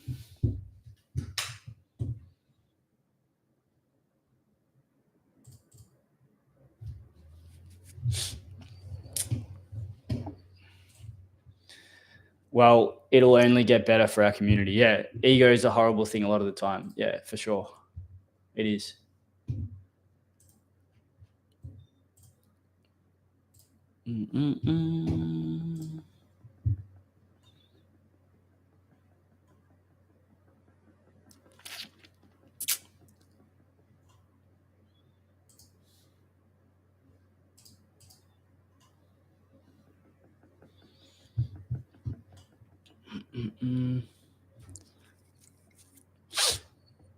There's going to be a cool vlog that'll get posted probably in about a week and a half from Steve and Lenny going up to Sunshine Coast next week on Tuesday. So that's a pretty cool thing to look forward to. And then obviously there's podcast tomorrow night, which is going to be our newest podcast. Me and Steve sat down on Thursday and spoke about some of the bookie manipulation tactics when it comes to the psychological marketing that they do, which is fully genius. More people in the community need to be liking the videos, helps the algorithm to get the content to a larger audience. Yeah, cheers, Sam. I mean, obviously you're someone who's liking the videos. So, I mean, we don't really push it much. We do post the videos in the channel to watch, but we don't ever tell people to like subscribe that much. We don't tell people to like it, to comment. We've been recently doing that a little bit more, but yeah, appreciate it. Yeah, like, comment, and subscribe. If you are watching this live, all 11 people right now, make sure you subscribe. Make sure you like this live. There's only 3 likes so far. So hopefully Sam and Geordie are the only 2 that have done that. 3 maybe. But yeah, make sure you do like the live. Get it out there. I feel like we're at a point now where people know that we're helping people. Whereas I reckon previously a lot of people just think we're just trying to make money. Like, obviously our business needs to make money to survive. But like, the reality is we only make money if we help people. If we don't help people, we don't make money. Our business doesn't get anywhere if we don't help people. Our business is built on helping people. Whereas something like a bookie, it's built on taking people's money. That's the only way you can make money if you're a bookmaker, is if you make people lose money. Unfortunately, that's what you call a zero-sum game.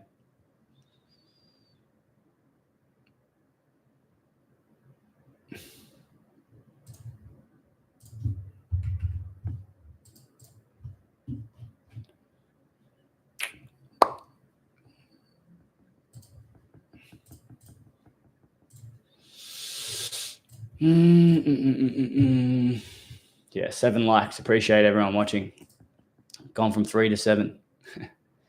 Last year used to be hate constantly, and now people don't sub, can see that this is good. Yeah, for sure.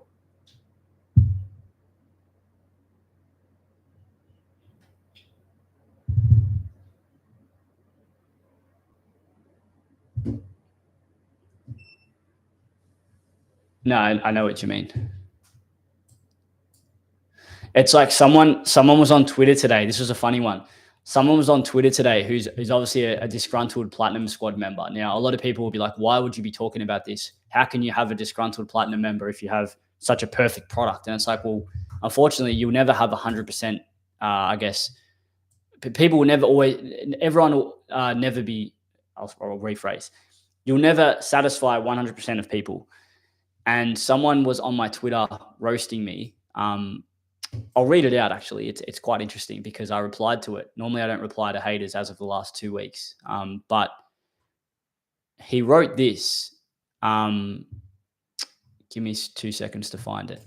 And I found it funny because he said something that you've just said, Lockie, that is quite relevant. He said, Platinum is a waste of time now. It used to be the end all top priority, but now they've paywalled everything new, and JP is always pushing people for sales towards the mentorship. No new methods have been added for over a year. Everything is now being paywalled for the mentorship. And then he followed that up with, there's no point joining Platinum. It's not worth it. The only thing viable is the Betfair knowledge and turning over bonuses. All the other 7+ methods are so out of date.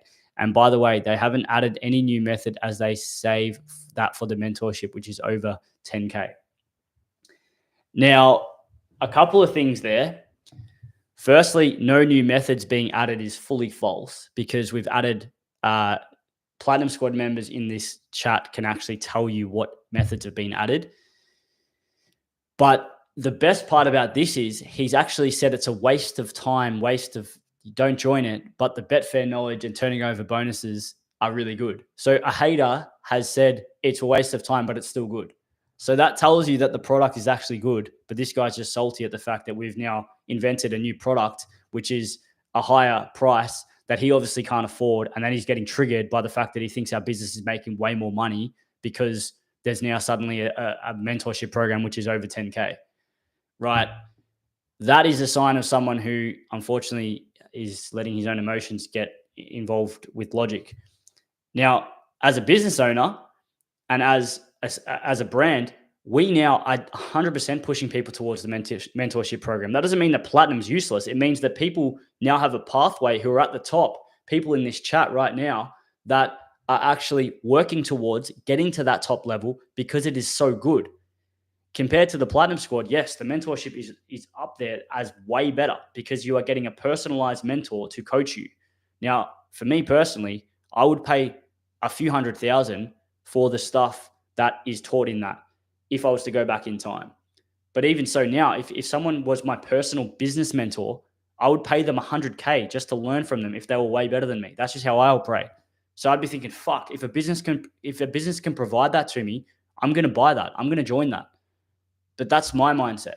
This guy sees it as, oh, you guys are just making more money because now you have a higher product. It's like, well, yeah, that's fucking sick because previously we used to teach people how to follow the horse system, how to do the Platinum Squad, but then we didn't have a sports system. So in the last 12 months, we've built a sports system, which now gives people the ability to make way more money on sport, which never was a possibility. They were kind of just left on their own. And then now people who want to scale and take things to a higher level and do it in a really efficient approach have literally a pathway to be able to do that. So we can now provide every single part of or the type of member. We've got beginners, they do the free course. We've got people who don't quite yet have enough bankroll, maybe they follow the horse system. Probably not pushing that anymore. Probably should always start with the platinum squad. And then people who want to learn sports system jump into there. And now we've got people who want to go to those higher levels, who want to make 10, 20, 30, 40K a month. They've got that pathway now. So it's like, well, I don't personally, and the kicker to all this is I'm actually redoing the whole platinum squad at the moment. I've spent the last 5-6 weeks, 7 weeks doing it, and it's slowly improving videos. I've added another 10 videos in the last month to the platinum squad, and the whole thing's going to be refilmed, 25 hours of content, brand new.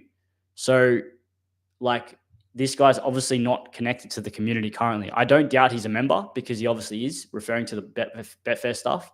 But it's just funny that he is obviously not someone who's made a lot of money with match betting, I'd say. And then he's also a bit salty that people are making money above him, and probably is struggling a little bit with his finances at the moment. So, I mean, that's what I'd say, but that's just my opinion.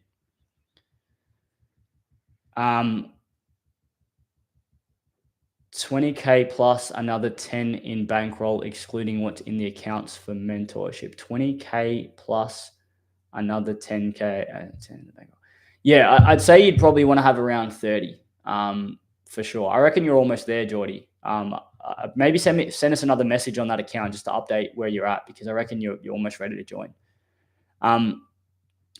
Would you say that people who would be joining Platinum but is in real estate and very busy on Saturdays have a lower ceiling in terms of how far they can take this compared to people who can follow? You're talking about like all Saturday? Yeah, I would say definitely if you don't have your Saturdays free, it makes things a little bit harder. But I don't know if you've watched the Ricky podcast, Sammy. He's actually a real estate agent who's been following the horse system and the sports system for the past 12 months and been a platinum member for about 15 months.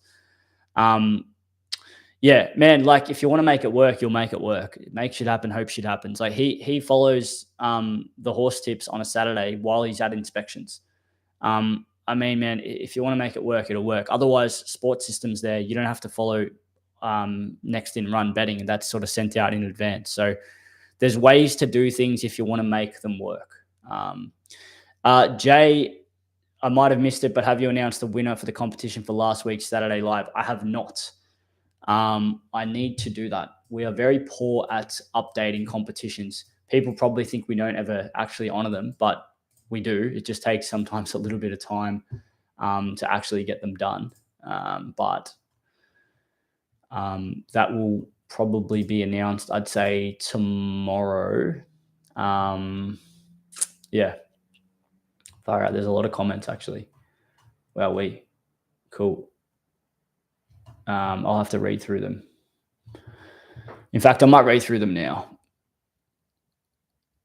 So the question was, why don't more people match bet? Why do more people? Okay, let's read through them. First one is, match betting isn't as popular for various reasons. One big reason is that it's kind of tricky to get your head around if you're not already familiar with how betting works. It takes some effort to learn the ropes and get everything set up, which can seem like a lot of work. Plus, people often worry that it's just another form of gambling and worry it's too risky, even though it's actually more about strategy and discipline. You also have to track multiple accounts and offers, and there's always a chance that the bookies might catch on and promo ban your accounts. All this can make it seem like too much of a hassle for many people. Yeah, I don't mind that. Another one, why is match betting more popular? I think it's a mix of complexity, doubt, and a preference for hard work. Match betting involves a lot of technical terms like lay bets and odds, which can be confusing for beginners. I remember how overwhelming it felt to learn all those new terms and steps, and it seemed like a puzzle with no clear solution. Many people find this complexity off-putting. Additionally, we're often taught to be cautious of anything that promises easy money, making many skeptical of match betting. Personally, I take pride in earning my money through hard work and dedication, where every penny feels deserved. Many others share this view, finding more value in honest effort rather than the quick wins match betting offers. Yeah, that's a weird one. This guy's saying that because he's making money from match betting, it's not deserved. Like, that's hard to read. I know that's how he feels, but like, man, If you actually feel that match betting is like cheating, then and you don't want to take it because it's that's a hard one to read. Trust me, there's worse ways to make money. One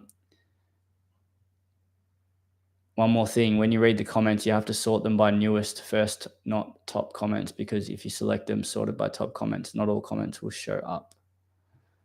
There's a tab. Yeah, I'm aware, but I wasn't aware that I reckon they're all there still, man. Oh fuck, you're right. I reckon there's some skippies. No, you're right. I would have seen them. Yeah, okay. We can see all of them on the back end on the YouTube studio, but yeah, I didn't have that selected, so you're right. Yeah, right. There's a lot of comments. Why don't more people do match betting? A couple great points have been made regarding Australian gambling culture. Yeah. And the social norms that exceedingly influence mug punters over the methodical match betting approach. Coming from someone who has worked in a trade and has been around gamblers all my life, the reason more people don't do match betting, I know this because I've tried to convince all the boys at work to give it a go, is because they simply don't believe you can profit off the punt. They think it's a scam or they think it's gambling. Every time I say match betting to people, it gets put in the same mental jar as those god-awful tipsters that only post their winnings. The social gambling conventions have been so deeply ingrained into people's heads through schemes like Bet with Mates and people sharing their huge wins online that it's more believable to them that they can win their 20-leg multi paying out a mortgage from $4.50 than see consistent and long-term profit. I really don't think the issue is the time or effort needed to start it. It literally can be about an hour a day or two on the weekend to see profit, which is more than equivalent to the money they lose that they worked a lot longer for. Average apprentice rate is $27 an hour. I am 100% certain that if more people understood that match betting is a real way to see consistent and long-term profit, the time, effort, and dedication needed wouldn't be an issue. Put simply, doubt is the real discourager for heaps of people considering match betting that never follow through. Yeah, interesting. That's a good one. I like that. Yeah, that is actually really good.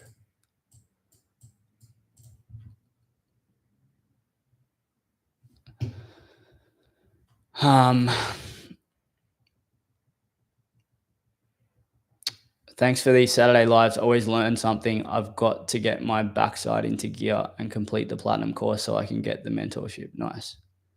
Good work, Pistol Pete. Get your ass into gear, man. Stop fucking around. Match betting takes time, effort, and a degree of dedication to learn and implement. It's often shown on YouTube as a make thousands in a month scheme, which appeals to people wanting to make a quick buck.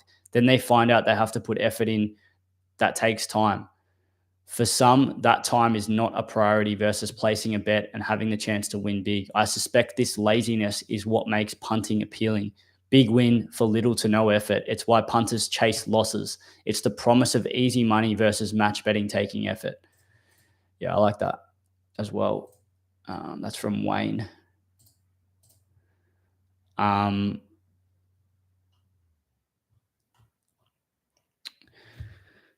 read that one.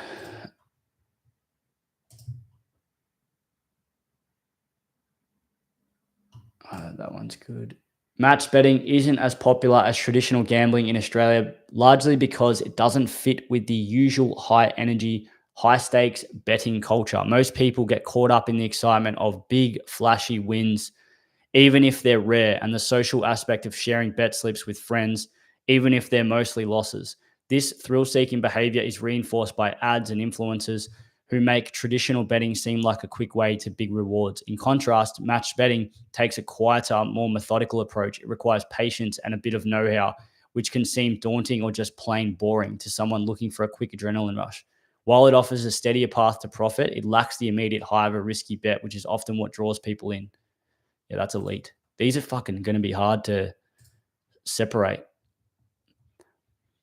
That one's probably my favorite so far. In my short time of being involved with match betting, it seems the general public are relatively unaware or don't fully understand how it works. Find the calculation strategies involved too complicated, feel uncomfortable with any kind of betting despite its controlled risks.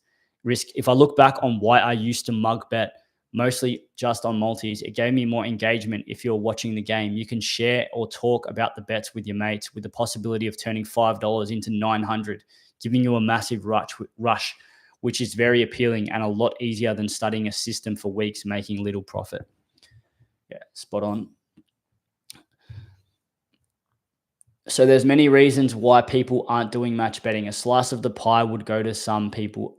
A slice of the pie would go to some people are oblivious to it.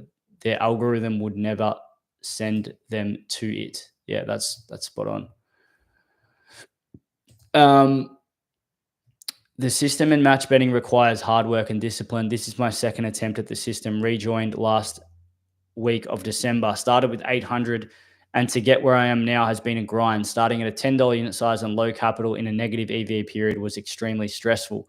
This part of the process was the hardest for me. Trusting someone else to make you money. In the last 2 months, I've been able to scale up to $40, $50 units, depending on the bookie. Now I have 5,500 across my accounts, and it's starting to grow momentum. Too many people don't have a focus and just want to quick fix their problems. I have been there, and a bigger stake or a massive multi will solve their problems in one hit. Sadly, that doesn't work often. People are affected by social media and see things happen in minutes when in fact they probably have worked days, weeks, and months or years to achieve what people have in those precious minutes. This is the perseverance required to make this work. No longer do I ride the horse to the end of the race, hoping for the big win. Small profits over and over makes a massive difference. The more you put into this, the more you get out. Thanks, guys. You've changed my life. Fuck me. That's nice. I know exactly who that is as well. And honestly, hearing him say that and knowing what type of stuff he was saying to us when he first started, that guy messaged us back in Jan, and he told us that he was scared that he ended the day with money in his accounts.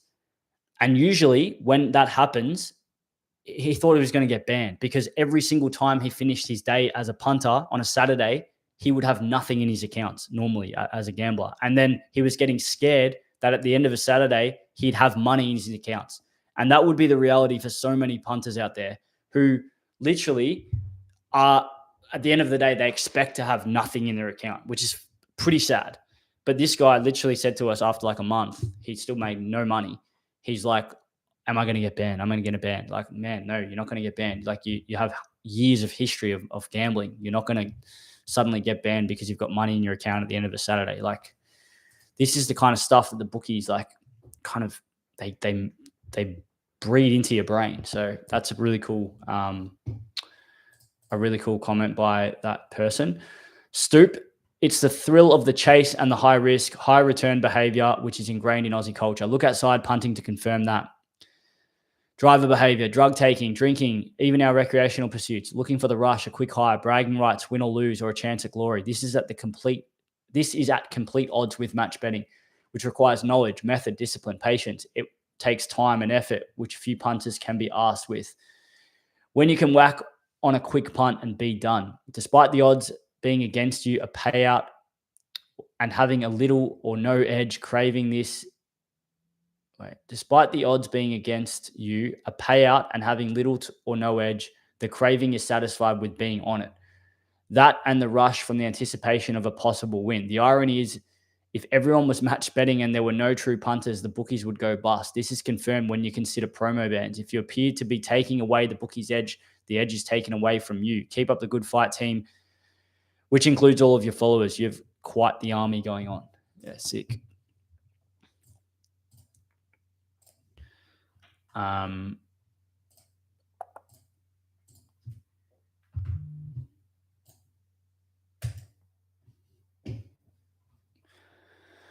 The reason people don't do match betting is because it's not gambling. It doesn't hit the dopamine receptors. It doesn't make sports more exciting, and it doesn't let you brag to mates about an amazing win. People are addicted to the thrill of maybe winning big because the whole system is set up to hit our brains that way. Match betting is thought out, planned, and meticulous. The exact opposite of a hero multi-punt. It doesn't get your heart pumping the same way, and it takes considerably more thought and effort than a lazy punt. In the words of a coworker of mine, it sounds like it's for fucking nerds. But I'd rather be a nerd with extra cash to spend than a mad lad punter sweating over my next electricity bill. Honestly, I haven't seen half of these comments. They are like fully elite. That's pretty cool. That I think that wins so far. Poor Jay sitting there waiting for me to read his. Match betting is a niche area and has not become part of popular culture within the gambling industry. The content, TV, podcasts, and environment, pokies, friends, colleagues that influence punters generally does not feature or discuss match betting. This lack of awareness is a major factor. For those that are aware, the majority will not persist because of the relationship between effort and reward. It is not effort itself. Plenty of mug punters work extremely hard in their day job. It is the skewed relationship that exists when starting out that provides the explanation. Sustainable, profitable match betting takes time to build. Although the final reward will be greater, worthwhile profit is often not achieved until months down the line. There is no appetite for this in a society of instant gratification. Rather, 10-leg get-rich-quick multis are preferable, with the added kicker of this being in line with social convention. Man, these are sick.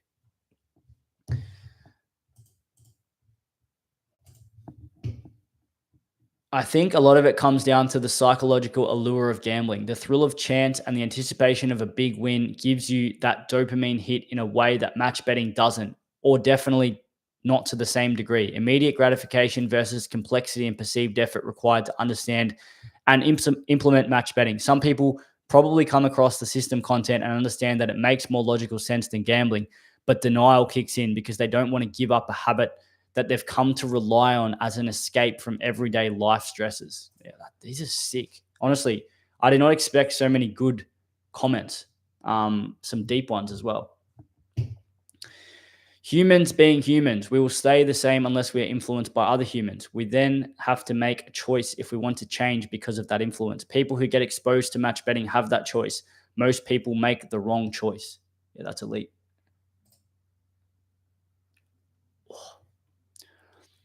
There are several reasons why more people don't do match betting. Firstly, some may not be aware of this method of betting and may not fully understand how it works. This was me until I was introduced to the system. Additionally, match betting requires time and effort to learn the strategies. Once I went through the course and actually started doing it myself, I found it a no-brainer and was quite baffled as to why it actually took me so long to get started. The fear of the unknown, I guess. Also, people are lazy. As for why so many people gamble, it can be attributed to various factors. For some, it's the thrill and excitement of taking risks and potentially winning money. Others may see it as a form of entertainment or escapism. Some individuals may also have a predisposition to addictive behavior or maybe seeking a way to cope with stress or other personal issues. I'm not a gambler, so I'm just assuming these things. That's from Shake and Bake, who is a really well-valued member of the community. All right, this one's an essay. There's literally so many of these. Do you guys want me reading these out or is it boring? I didn't honestly think this would take like half an hour to read. I would say without a doubt, the main reason more people are gambling rather than match betting is Aussie punters have been brainwashed by the bookies' slick advertising campaigns. They show people out having fun, winning with their mates, not sitting at home in front of a computer. Peer pressure, always a big part, especially among the younger guys. Sitting at the pub with their mates, they don't want to be the only one not joining in. This leads to FOMO. What if the boys jag a big multi and you're not part of it? Big multis posted in Facebook groups are even worse for FOMO. Seeing only big winning bets posted makes it look so easy. People think that if they can do it, so can I, right? No, probably not. Sure, the majority of punters occasionally land these outrageous multis, but no one is posting their countless losing bets beforehand. There is never a mention of how much they have lost previously or how far behind they are long term. Gambling is heavily promoted in our everyday lives, whereas match betting is not. Once people become aware of match betting, there are a variety of factors. Once people do become aware of match betting, there are a variety of factors holding them back. Skepticism is a big one. Naturally, people are wary of something they don't understand. So they assume that it's just another one of many scams that are out there. At the very least, they think that match betting is dodgy or not entirely legal. as quoted directly from a family member who has seen my match betting profit graph. The majority of people are impatient and see punting as the easy way out. Why spend time gradually building profit off smaller, consistent wins when all it takes is hitting that one big multi? Gradually building profit doesn't hold the same level of excitement.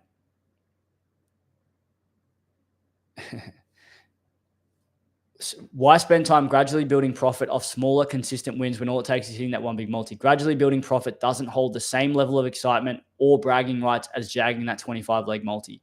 Punters most likely don't track their profit and loss and therefore fail to see this big picture of long-term profit. Along with impatience, there is also laziness. People don't want to invest the time into learning a new skill, especially one where they can't get rich quick. Out of the ones that do decide to give match betting a crack, many will lack the discipline and dedication to stick to it long term. Perhaps they were put off by early failures, mistakes, or don't have the strength of the mind to ride out the natural variance that is part of it all. Maybe smaller profit in the beginning wasn't enough for them. Is the peer pressure or the FOMO getting to them? Or is it all too hard and they just can't be fucked? I can't really answer that for them because I'm not one of them. I think that's a winner. That is winning so far. There are too many reasons why people don't do there are two main reasons why people don't do match betting. The simple answer is they haven't thought that it's a viable option or they don't know about it. The more complex reason is that most of the Australian public especially don't care about little wins or savings. They only care about a big win and a big payout. That is why multis are such a big thing here. Everyone is chasing that one big hit, even though they know 90 to 95% of them are losing. They don't care about trying to gain over a long period. People just want that big lottery win that sets them up for life. Man, I honestly don't know how this has got so many comments. I think because I pinned the comment saying there was a competition, everyone has then commented. But these are sick. These need to be like shown to the mass.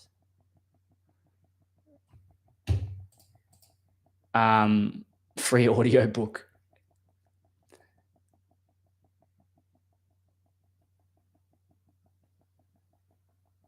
I want to hear the winner.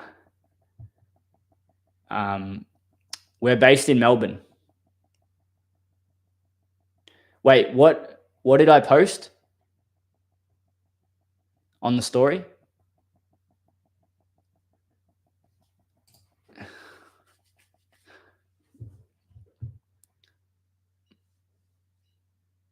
Have you read mine? I went to the shower and missed some.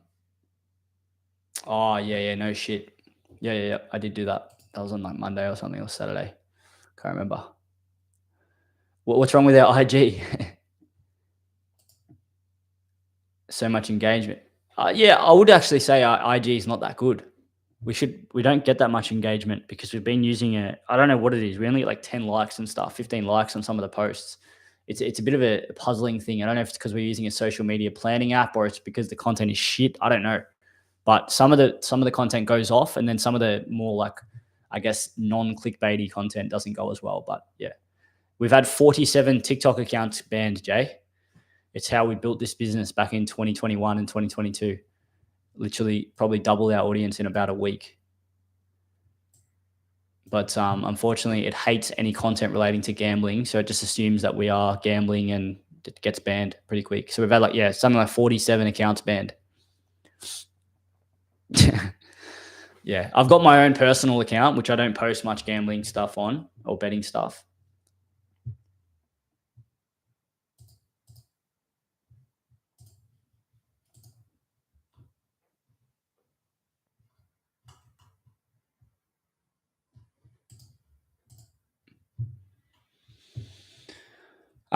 Continuing on though, I would say because it's much. Yeah, I know there was a live. There was an ad. I don't know why that happened, but we're trying to make money off you, Lockie. I would say because it's so much easier to keep punting the same way and denying the losses month on month. 99% of people don't think they have a problem. It's just a hobby or something else to make the weekend sport more interesting. Guaranteed they don't look at their betting statement, that's for sure. like you said, if it was easy, everyone would be doing it. Something that takes time to learn skills and, more importantly, discipline to move away from what and how you've been punting your whole life is going to be way too hard and way too much effort for the majority of punters. In the last 12 months, I totally changed the way I punt. No horses saved me a fortune. NBA is the only sport I bet on, and that is worth 1 to 2 hours of research and podcast every morning or night before. For a whole season, I made one deposit of $100, but still only withdrew 3K at season's end. That's a lot of effort for not much reward. That's why I'm interested in this and see it as more of an investment than punting on sport. I'm doing the free course now, and then we'll look at the platinum squad and learn more as I build up a bank first. That's pretty cool to read. That's from someone. Be interested to know if you actually finished the free course.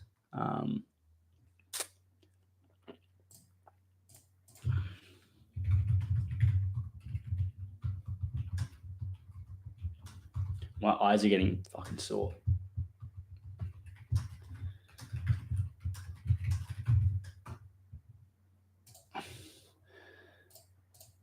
This is another long one.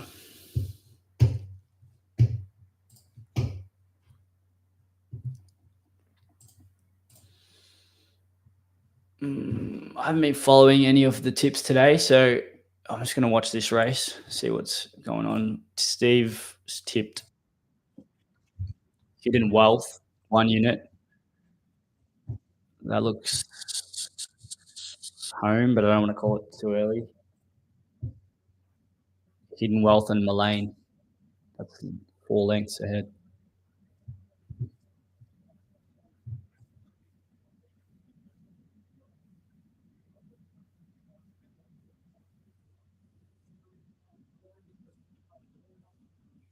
What's that paying?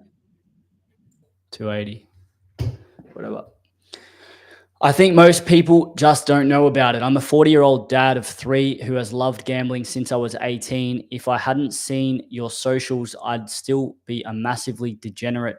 And the thing is, I didn't hate that. It's such an important part of my mate circle, but I show you can change.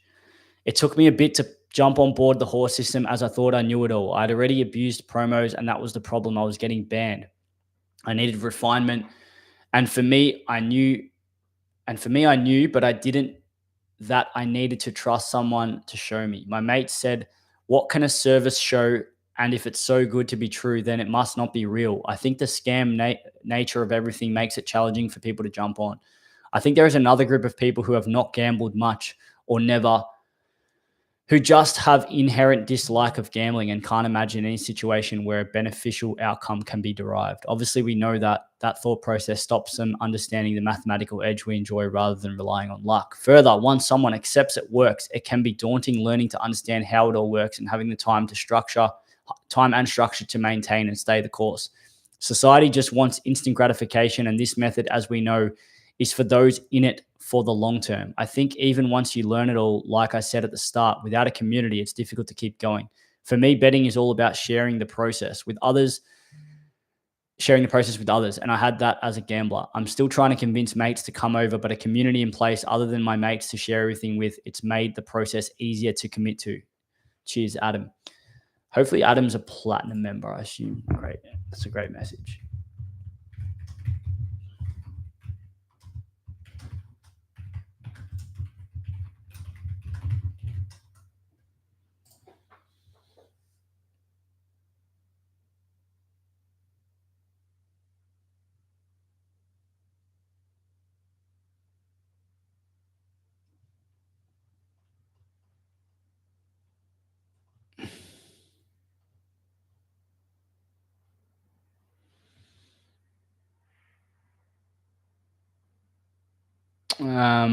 Time, effort, stigma, desire, distrust, skepticism, intelligence, education level, knowledge, willingness, ease, fun factor, emotional highs. The list goes on for reasons why people don't.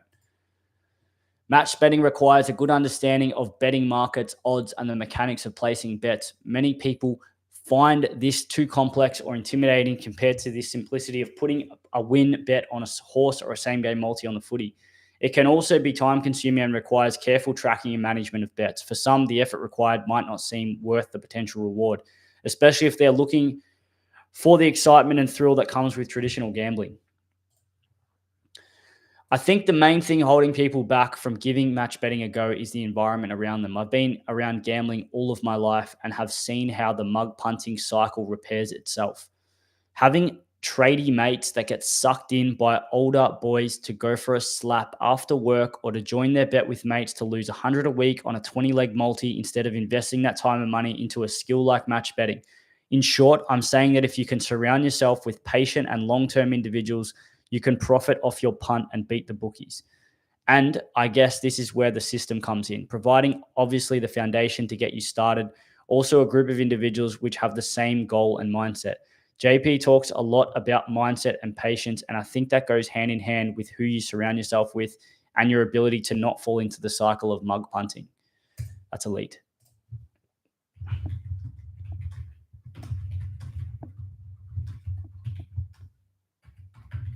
Yeah, that's a good one.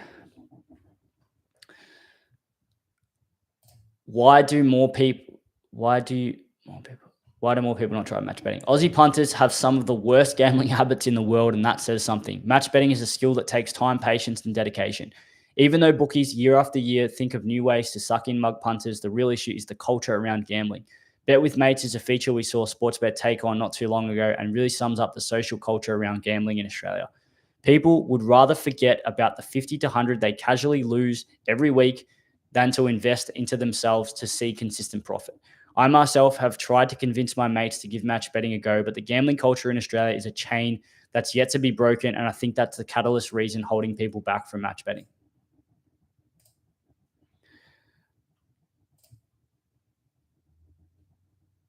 All right, we've got the man in question, Jay. Contrary to what people, I'll start again. Contrary to what a lot of people believe, I actually don't think the main thing holding people back from match betting is the time or effort needed. I think it's a combination of the social betting norms nurtured by the bookies through their betting schemes, Sportsbet share feed feature, and the fact that you can literally add your friends on double. And actual doubt. Wait, have I cooked that? And actual doubt that you can profit off punting. The time and effort needed to start match betting is minimal to the profit you could be making, but people just simply don't believe that you can see consistent long-term profits through match betting. These social betting norms also influence a range of mug punters, from people chasing a huge payout off their minimal stake, which adds up every week, to people simply wanting to brag to their mates about their sports knowledge, which is why gambling is more popular. But if people had even the slightest clue of how much money you could be making with match betting, no thought would be given to the time and effort needed. Shout out to Max from the system. Yeah, good work, Jay. That is good. It's in the top 5. I'm going to have to give like a second prize here because there's way too many good ones. All right. The reason I think people wouldn't want to try match betting is that the social norm is to get a betting account and to bet on the footy, horses, or whatever on the weekend and show your mates a winning bet slip after 10 losing ones. With all the ads on the TV, all these betting influencers showing all their winning bet slips gives the average person or punter the hope of winning these bets or big multi-bets, almost brainwashing them in a sense. So when someone... I'm fucking struggling. I've been reading for like an hour. So when someone hears something like match betting that isn't as popular and isn't a quick fix, they turn it off. I think as well, people hear it and are either too close-minded or too lazy to research it and think it's some sort of scam. Love what you guys are doing. Not only have you lads changed my view on punting, but you guys have opened my mind and thinking into everyday life. Nice. I mean, I hang out with my dad on Saturdays, punting for the last 18 years, and he has been punting for the last 47 years. Myself, 18 years. Wait, what? Yeah, myself, 18 years. There is no way he can change it. Myself, 18 years. There is no way he can change. It's just mentality ingrained. And you look at most of your demographic, it is the younger, hungry guys. A lot of match betting is mental and mindset, but it's easier to convert someone mentally that hasn't really a way of life, my mindset. This doesn't make sense. Convert someone mentally that hasn't really a way of life. My mindset changed when I realized I've probably actually lost 100,000, not to mention wasted so much time pissing money away. Imagine how much he's down over 48 years. A house, maybe 2 or 3. If you compile the plus EV houses over 48 years, that's literally millions. Yeah, that's pretty cool. And last is Sammy, who's been waiting all week. Competition question: why don't more people match bet? To summarize it quickly, I think people like easy and fast. Anything that requires time and discipline seems boring.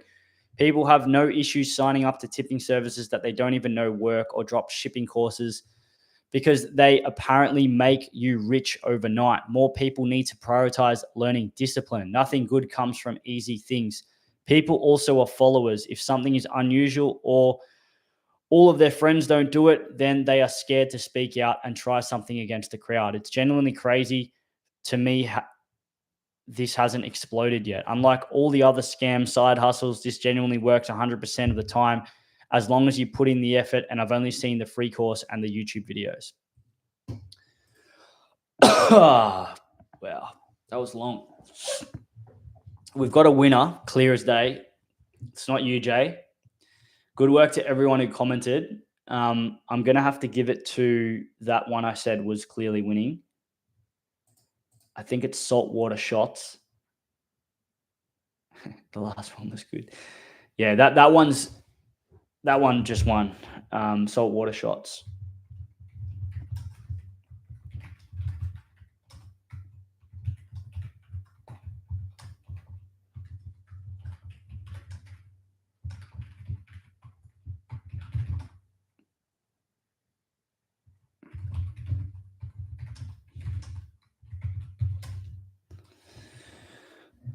Yeah, apologies if you did it and you didn't win, but better luck next time.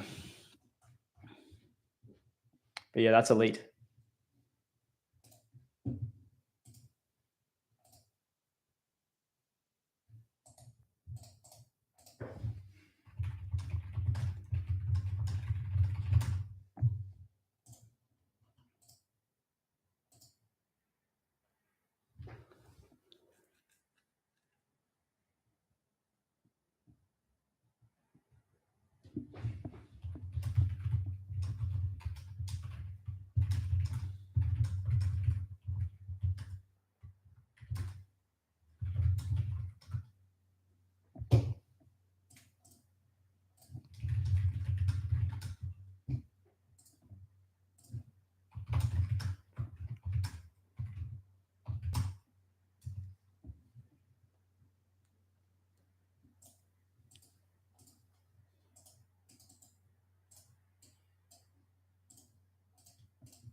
Yeah, I have no idea that Jay Cartwright. Wait, Jay, are you a platinum member? Oh, I know who. Yeah, okay. Yeah, okay. In betweeners.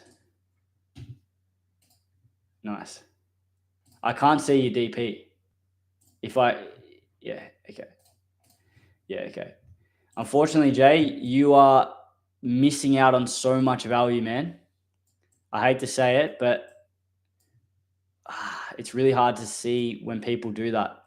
Like, fair enough, you can be in another one, but like, why? Like, if I was match betting, I'd be in every one and I'd be just getting the best out of everything. Like, don't worry about what's better than the other. Obviously, we know that we have way more deeper community and stuff like that. But man, like, yeah, what's the reason for not being in there? Yeah, okay, bankroll. Interesting. When you say bankroll is so tight, what does that even mean? Because I'm just going to rip apart your mindset here in front of everyone. Because I think by the end of this live or by tomorrow, you'll join the Platinum Squad. because I'm going to rip you to shreds. So let's go. What you're saying all this stuff about your match betting profits. So if you're making money match betting, then your bankroll isn't tight because you would have a lot of money to match bet, I would assume. No, I'm not joining a call. Wait, so you're part of the horse system, is that right or no? You know, or do you know Max? The way I see it is, if you've got more than $1,000 and you're match betting, then then the bankroll thing is not like that's not a valid thing. That's a mental model. Yeah, that's interesting. As what sort of money are you making, Jay?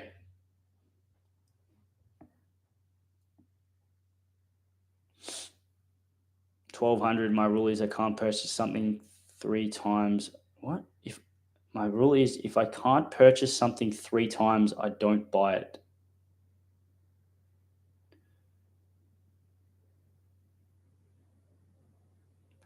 Yeah, okay. But hang on. Wait, when you say your bankroll is 1,200, is that your total net worth, or do you have like 25K in bookies?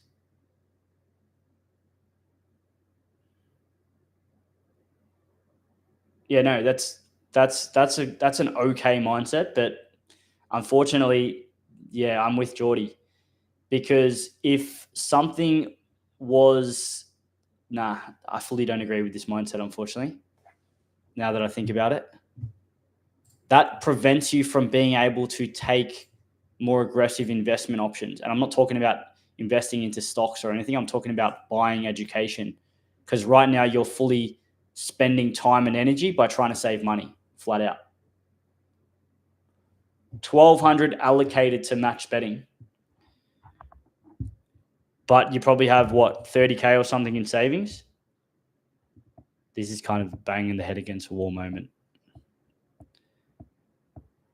I'm going to guess as well, Jay, this is going to be some really weird shit. Yeah, okay, good. I'm happy you don't have 30K in savings. That's good. Do you study at uni, Jay?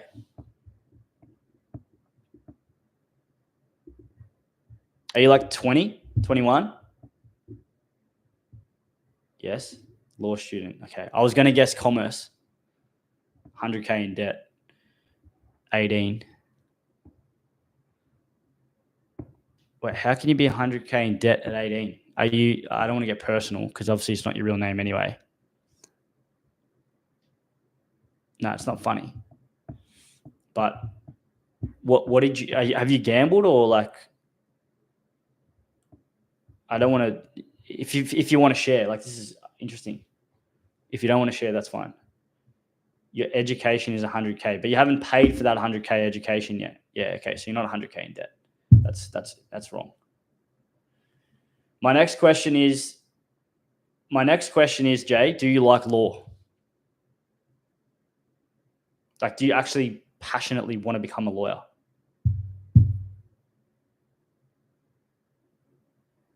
Or like, what's your goal with that university degree?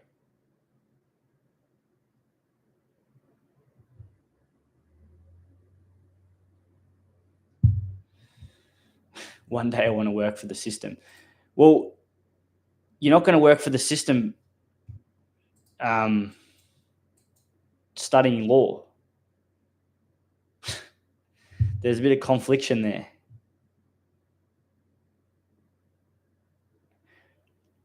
Wait, how much bankroll do you have? Personal question. Like, what's your net worth?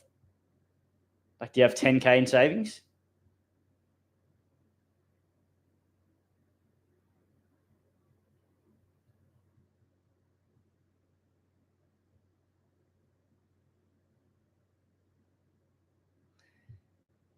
Yeah, this is tough.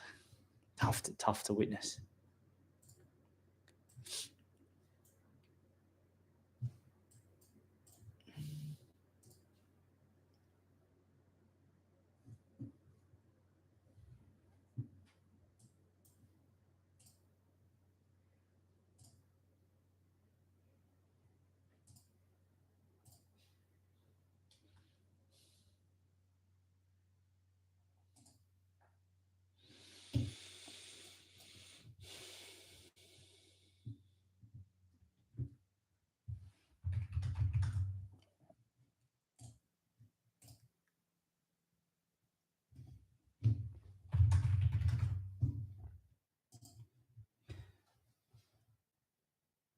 Wish I could speak to you on the phone. I word things really badly. I have 2,000 all up, 1,200 allocated to match betting. I've been looking for work for the past 3 months and I've only just found a job.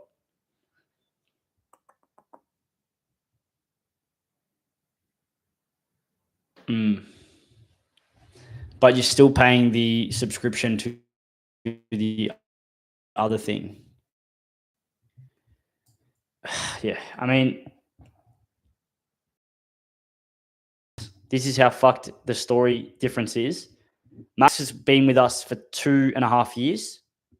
Yeah, spot on, man. And you could get that for 60 a month. You could do a payment plan and get that for 598.50 and pay 1,197 over 4 weeks. And by the end of that 4 weeks, you're going to have a life-changing course and community at your disposal to use whenever you want, and you don't have to pay anything after that. And then you force yourself to make more money. But right now, you have no ability to get better because you aren't allowing yourself to, because of the money that you're refusing to spend. Now, I'm not telling you to spend money. That's your life. But knowing what it will do if you do put yourself into a like a bit of a riskier situation, you will force yourself to adapt. That's just how I choose to live. Like, if I had 2 grand to my name and you were to take all my money off me right now, and I had to restart, I would just invest into every single piece of knowledge and education and skill that I could, so I could make money faster or to better myself quicker. Whereas if you don't allow yourself to do that and you don't take the best education out there, then you limit your growth. And that's just my opinion on it. Now, going back to Max, you say you know Max. Max got a free horse system membership when he turned 18. He used to watch our lives, and that's how he started. After a month or two, he joined the Platinum Squad, and the kid only had $1,000 to his name. Now, how he afforded the Platinum Squad is pretty fucked up. He got a loan from his missus, and he paid for the Boxing Day sale price of 897 back in 2021. And then since then, he made 85K, and he's now been part of our team for the last year and a half. He's taking free calls. Sorry, you don't know Max. You got on a free call with him. He's been a horse system coach, and he now absolutely loves it. And he's fully like a full-time member of our team. But the difference is he took a risk when he was 18, and he actually went and got a loan to join Platinum. Now, I'm not telling you to get a loan, but reality is that is the difference between someone who has put the priority on spending money to gain education and to basically improve his stuff versus someone who's sitting there essentially counting cents, thinking that you're going to get ahead by spending less in the short term, but realistically you're spending more in the long term because you're spending more time, more energy, and essentially you're spending more of your progress by not actually getting the best education out there and the best community out there. So you can either, it's like right now, like I've refused to go and hire another editor of our team, right? Because it's too hard. I can't be fucked. I can't be asked going out there and going on online jobs, PH in the Philippines, or going on Upwork and actually taking the time to write out a task list and then a job description and then all this shit. So instead, I've just edited the extra stuff, which I could then go and employ an editor to join our team to actually leverage them. But it's too fucking hard in the short term and I can't be fucked, sort of thing. But I'm actually paying for that long term because I'm spending my time and energy by then having to go and edit, which is arguably a lower leverage activity compared to what I could be doing with my time. So that I'm paying for out of my own pocket with my time and energy because I refuse to do some short-term pain. Right now, that's what you're doing by not joining something that is much, much better than what you're currently paying for. That's how I use that as an analogy that I can relate to. I don't know if that makes sense. Did you have an end of financial year discount code? For what, Ben?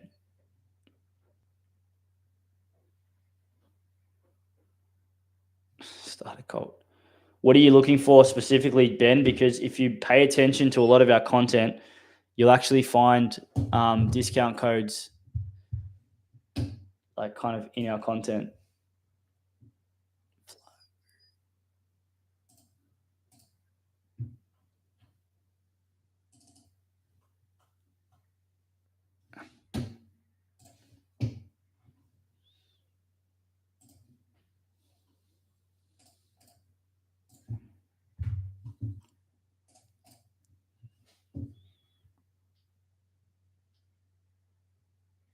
Ben, if you're starting off on a monthly or a 3-monthly, you shouldn't be starting off on the horse system. You should be starting off with the platinum squad.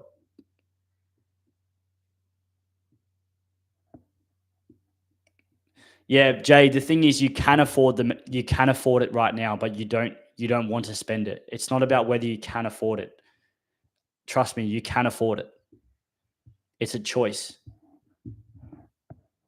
Ben, yeah, start with platinum, man. Do not start with the horse system. You're going to have a better experience as a member starting with the platinum squad. What's your bankroll? What do you know? Have you done our free course? Have you just come across this live? Like, how much do you know about our products or services? Like, are you just sort of guessing, or like what's made you say you want to join on a 3-monthly?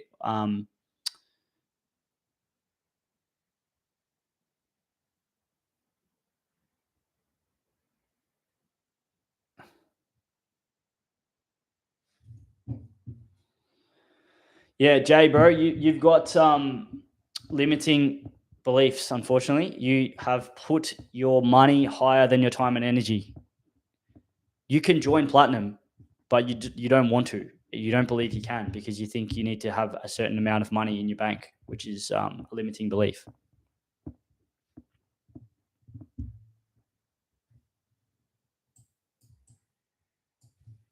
But not going to judge. Many people have that kind of stuff, and they get passed by those who basically take advantage of opportunities.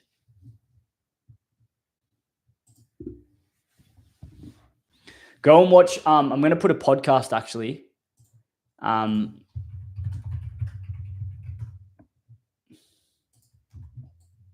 Below. Have you watched any of that podcast, Jay? Yeah. Okay, Ben. Sorry, I assumed you kind of didn't know what we did. Hang on, I'll answer that in a second, Jay. You have a guess. Watch this, Jay. That link below. Ben, if you're watching still, man, the best thing you can do is to finish our free course. If you go into the description of this video, you'll find a free course, and it'll take you to our website, which we've got 2 websites. It's under the Hustler Squad brand.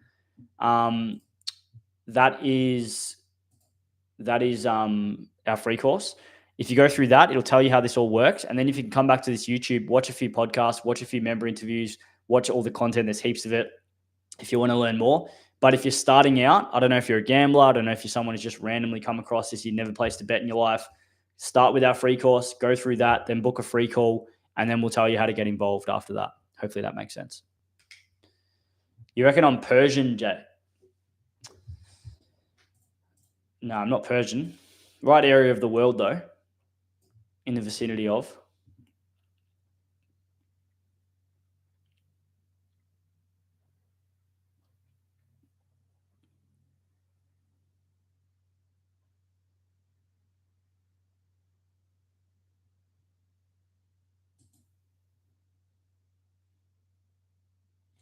Yeah, there we go. We got there. You're doubtful about what the system can offer you. What I really need is a relationship with a mentor, but 10K is completely out of my budget. It's much more than 10K, man, the mentorship. But that's bro. This is so painful to read. If anyone else is in the live who is a platinum member or a horse system member, please help Jay, because this is what happens when you're not part of communities where there's a vibe of help and guidance and like different. It's not the same thing as what you think you are in right now. You have a strong foundation with your match betting knowledge. I've been match betting for 2 months now. Jay, I'm just going to tell you straight out, you don't know anything compared to what you could know with the extra stuff, because I know what you've looked at and I know what you've studied based on where you are. Because why do we know this? Because we've had literally probably 100 to 200 people come from that and tell us what the fuck is that like compared to this. This is nothing. Like, I don't want to sound like I'm shit canning another thing, but like, we know what's there and we know what we've built and we know what's happening in both. And we can see the members who come from there to here know what happens to them. Your accounts will get banned way quicker, first thing. Second thing, you won't know how to use some of the extra stuff. You won't have the extra knowledge and stuff that's taught through some of the deeper methods in Platinum. You don't have a community that's much more supportive. That community is a bit different. It's more like just everyone for themselves sort of thing. This is different. Yeah, defense and sustainability is great, but like that's our point of difference massively. But now it's gone deeper than that. It's mindset, it's psychology, it's money management. None of this stuff is really taught anywhere else in match betting. And it's not about the match betting, it's in the community. Man, go into the, are you in our Discord? Like go in the Discord and check like the Platinum Goals channel, or just the general testimonials channel or the free chat or whatever. You'll find stuff in there. But I think above all, I'm glad we got there because you, as you said before, I can't afford this, right? We know you can afford it. You don't want to, and I'm glad we got to the, I guess the root of the problem. Your problem is doubt. Doubt. You don't think there is more to learn. That is a closed-minded mindset. Dunning-Kruger effect. Competence versus confidence level on a graph. A lot of people are overconfident, but realistically, they don't actually know what they think they know. They think they know more than they do. Look it up. Dunning-Kruger effect. That is like saying that you always think you can't learn more. Like if you think you know everything, you're done. Someone else will pass you. Jonesy's just said, I just joined the mentorship and got a loan to pay for it. Have always squeezed every source to get funds to take every opportunity. Yeah. Spoken like a true Turkish man. I don't know what that means. I'm not Turkish. But I don't know what you're talking about. But yeah, man, I don't really, I kind of get a bit triggered by people who, not because I want you to pay us as a business. It's like, bro, I can't really sit there and like try and convince someone that's shooting themselves in the foot that our product's valuable for them, because I kind of just like, well, if you're that closed-minded, just stay in closed-mindedville and do whatever. Like someone else will take your opportunity. Whereas previously I'd sit there and argue with you and debate with you and try and force you to join and help you out and whatever. I don't really want to do that because someone else will take the opportunity. And if you can't actually see the value in it, that means you probably have a mindset that is not going to actually change until you go through a bit more pain.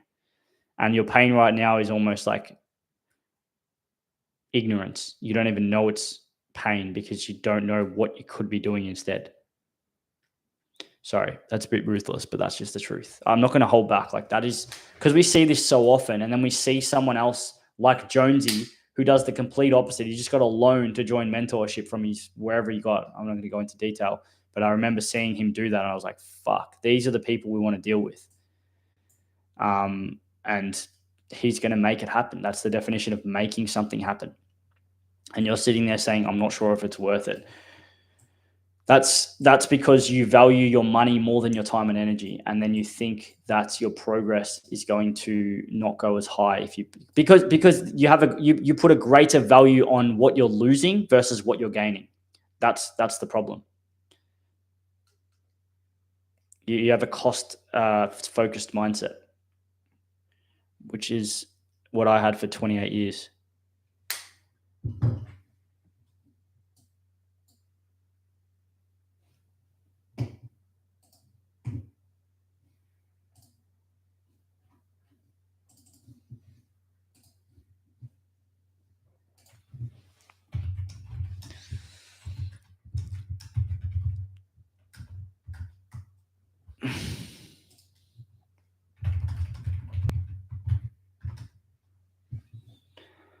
Jay's gone silent. Sorry, Jay. If it's personal, I hope it's hurt you. I hope it's triggered you a bit, because I want you to start fucking realizing some of the stuff that you're probably holding yourself back by. Yeah, I know you're still there, but I know I can hear you thinking from here.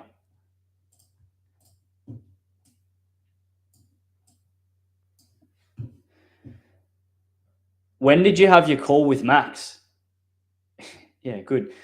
Man, it's easy for us to say this because it's our product. You're probably thinking, of course you're going to say that. You want me to pay. Like my life doesn't change if you spend $1,000 on the Platinum Squad. Like it's not going to. I don't even check the Platinum Squad joining anymore because I'm so like out of it, and I've been detached from that for the past 3 months. But what will change is your match betting and your life potentially. So if you've got some kind of complex around like, oh, of course you're saying that because you're benefiting, nah, delete that. But if it's easier to hear it from someone else, man, go into the member interviews and just watch like 3 or 4 member interviews. Like there's probably 3 that you should relate to. Okay. Actually, this is good. Fudge started with 2K last year. He's now made $55,000. Max, 85K, started at 18. Podcast has 2 of them. Mayo made over 150K, started with 2K back in 2021.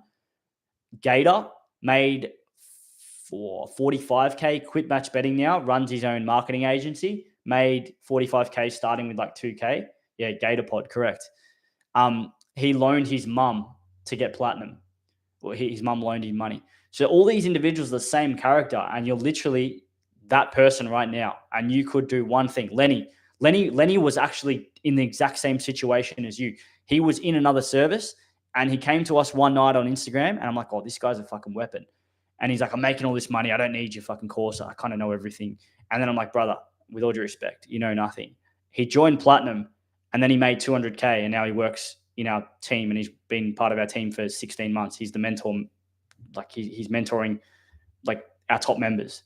So that decision to join or invest that $1,000 has then enabled him to now coach people to make 30K a month and be part of a business and part of our team for like 16 months, moving states with starting with like probably like 3 or 4K. So it all comes from a choice, man. The butterfly effect can be really powerful once you expose yourself to the right people. But then at the same time, if you don't allow that to happen, then you kind of just get eaten up by your own self and your own progression. But yeah, it is easier to hear it from other people than us. So if you want a list, I'll go on. Yeah, good. Don't think, man. Just back it in and sort itself out. The other way you have to look at it is right now. If you were to join the Platinum Squad right now, and you invest $1,100, we can sling like there'll be a discount code somewhere that you can find. We can probably sling you like $50 off, make it 1,042. Or if anyone else is watching this live right now, I can just make a live code. And if you want $100 off Platinum, we'll make it 997 if you're smart enough to apply the code. Let's just say $1,000, right? If you were to lose $1,000 right now in your life, in 6 months' time, is your life going to be any different? Or in a week's time, is your life going to be any different? The answer is no. So if that's the case, what the fuck are you not joining for? What do you gain by not joining? That's how you have to think. Ask yourself, what do I gain by not joining? The only answer is 997 out of your bank account. That's the only answer. What do you lose by not joining? Heaps. You lose progression. You lose community. You lose all the knowledge you currently know. You don't know. Lose all the shit that you potentially could be learning. Lose the community. Lose all that stuff. And that's what you're saying, I want to keep the 997, but I want to choose to lose all the other things that I could gain. That's what you're doing right now. The other thing as well, you mentioned before, you don't have money to get a mentor. You could sign up to the horse system after Platinum Squad, and you actually get allocated a personal coach. That is a huge benefit for everyone who is part of the horse system because they get a personal coach allocated to them, and that's great for them to help with their with guidance. In addition to the videos, you get to talk to that coach whenever you want on text. And essentially, that's a huge benefit of the horse system. It helps you to stay accountable and make sure you got the right unit size for your bankroll, et cetera, et cetera.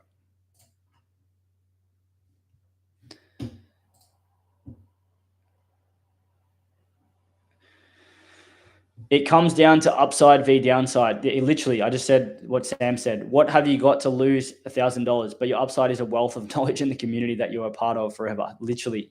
That's not even talking about the profit potential. Here is my story. I found these guys during my scrolling and watched the free course. However, I'm not a gambler, but I could see the potential, and I was saving for a bond for my next place to live. I spent that $1,000 for the course. I live on a weekly wage. way. Sorry, I missed that last bit. I'd struggle a bit, but I have moved to a new pad. So with the horse system, I get a mentor. Yes, you get a personal coach, man, but you don't need the horse system. The horse system is not going to help your current situation. You need the extra knowledge.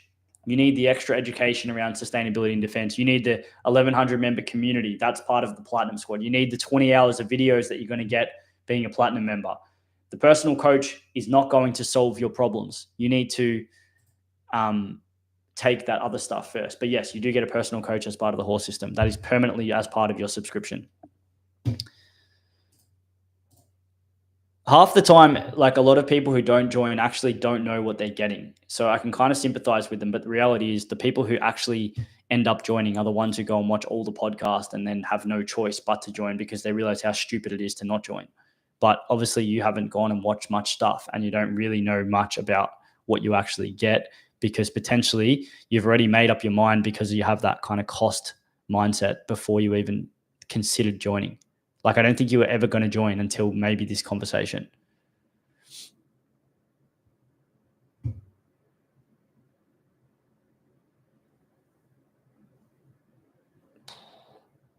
I reckon.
You get a coach to bounce your ideas. However, I've completed 60%, but still getting my head around it, but I can still see the potential. So good luck to those who are thinking about joining the Platinum Squad course.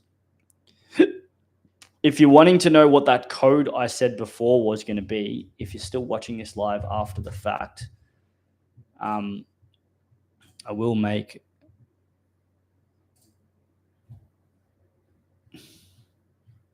a code. So if you do want to join the Platinum Squad and you're watching this live and you want to get a sneaky little discount code, we don't normally give these out, but if you're smart enough to find a little code in a 3-hour live, then good luck to you. I will make the code called no, we won't call it J Cartwright. We'll call it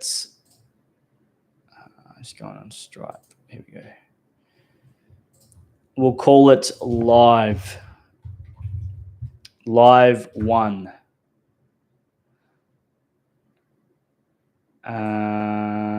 And that'll expire in. No, I won't. Yeah, that'll expire by next Sunday night.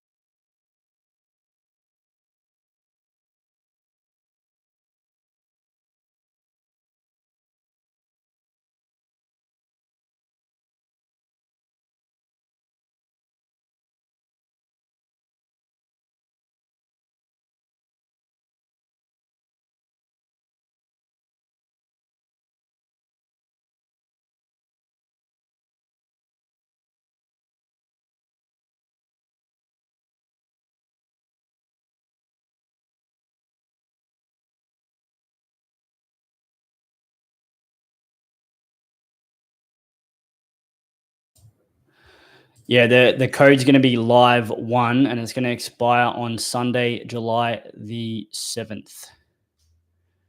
That'll get you $100 off. Live number 1 that is being applied.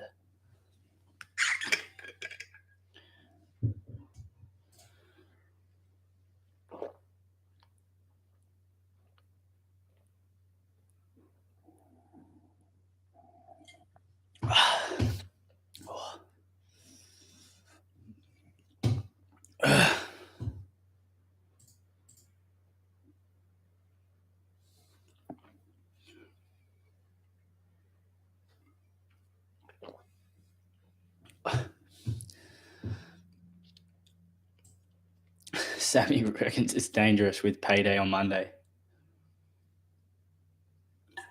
I've always wanted to do this, is answer a scam call on camera. Hopefully they talk. Hello? Dog. I wanted one of those ones to tell me they've got some electronic, some incentive to lower my electricity bill or to get solar panels. And then tell them I live in a tent. And then they hung up really quick. I don't know if I'm just a little bit different, but I find that so funny.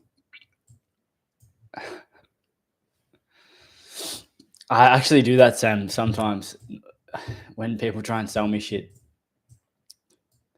Not so much anymore, but I've done it in the past.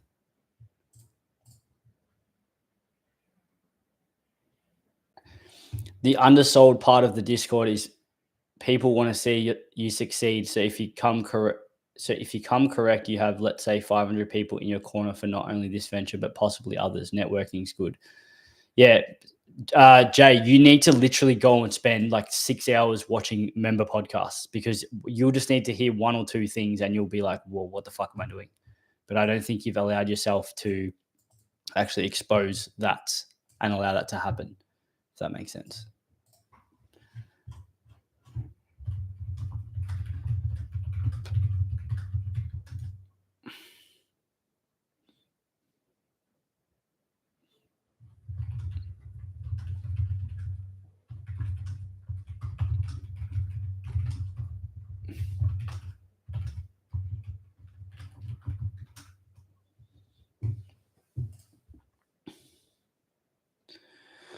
Yeah, Jay, I'll tell you one thing. It's funny, I keep calling you Jay. Man, if we didn't care, we wouldn't be successful, because people would know we wouldn't care. And if we don't care, then why the fuck would you join? And why the hell would this community be so good if we didn't care? And if we care, this is our business we've built. Like, we have to care. This is our life. Sammy, it's not Sammy. Jay, you need to literally go and just hear it from other people.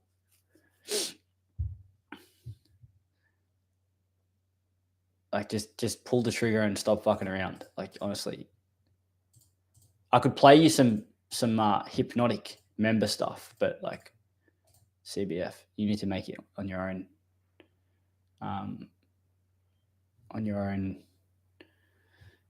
Wait, what?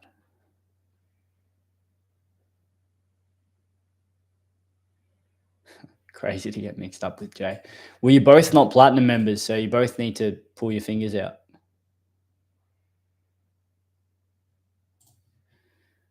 What's this? Our ad suitability check is running.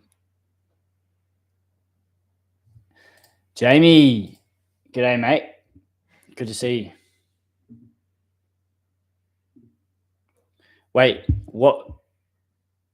Yeah, no, I appreciate the compliment, Jay. No, sorry, I sounded like I was rinsing you. I was kind of being like, yeah, well, to me, it's like, of course I care. I've got a video that hasn't been edited yet, because I got a lot of hate on Twitter.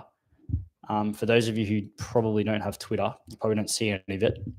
But if you do have Twitter, make sure you follow me. I'm trying to build a little audience there. I made a video last week. I haven't edited it yet, because a lot of people like say, well, if you could make like 10K, 30K, 40K a month match betting, why would you not just do that And why do you have this business? Like, clearly that's false then. You can't make 40K a month match betting or whatever. Oh, that's yuck. Trying a new milk out.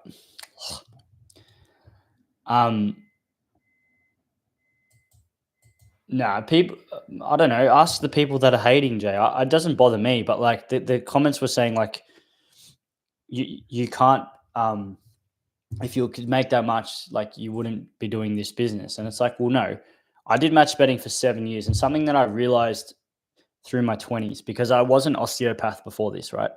I studied for 5 years. I was osteo, and then I did it for 3, like working for myself. I never worked for anyone else. So I was never treating like 30 patients a week or anything. I was doing like maybe like 5 a week, really low level, lived off my match betting.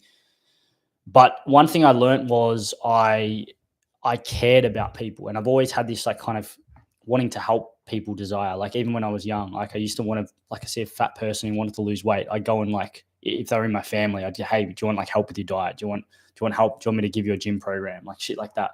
Like I feel like I can get through people's brains really good. Like I can get through to people and change their mindset fast. And I'm sure a lot of people can resonate or back that up who have been people who've heard that through the community of the last 4 years.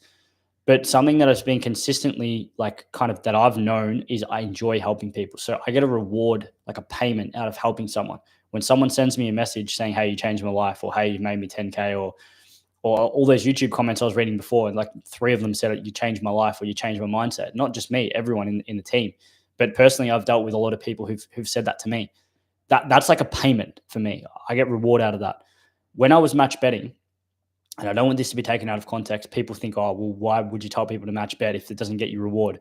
I did this for 7 years. I match bet for 7 years, made 300K. Now, if I was to go back and match bet now for 7 years, I would make probably 5 million more. But point is, back then, I didn't know what I know now. And people will hate that comment because what I just said then is like, why the fuck would you not just go and make 5 million then? It's like, no, because when I was match betting and after 7 years, I became self-aware enough to know that the only one benefiting from that was me. After I made 300K, the only thing that was benefiting was my bank account. No one else in the whole planet was getting benefited from that, just me. Obviously, people like obviously I could spend money and some people like may have benefited from that or whatever. But the point is, only I was benefiting from that. Whereas now we've made a community and a brand which literally changes people's lives. So that for me, yes, I'm getting paid. I'm making money from our business, getting paid. That's my job. But now it is also helping thousands of other people and eventually, hopefully, tens of thousands and hundreds of thousands of other people. So now I've got a double payment. We've got rewards, and now we've got the fact that we're making money as a living and we love what we do. So yes, we care. But for me personally, I know that helping people for me is something that is a known reward system in my brain. I know that if I help someone, I feel better. I know that if I help someone change their life, I feel good. That is a sense of purpose, goals, and direction, which I didn't have when I was match betting until I woke up at 28 years old and realized that maybe I probably should try and do something that I enjoy. I quit the osteo. I was always good at osteo as well. I enjoyed helping people. Same thing, helped a lot of people. But deep down, it wasn't something I wanted to do. So I kind of worked out that, I enjoy helping people. And it's kind of just like being something I've self-reflected on. It's like, yeah, cool. Well, okay, now I can do what I like doing, help people still, but then do it in something that I'm actually passionate about. I wasn't passionate about osteo. So, yeah.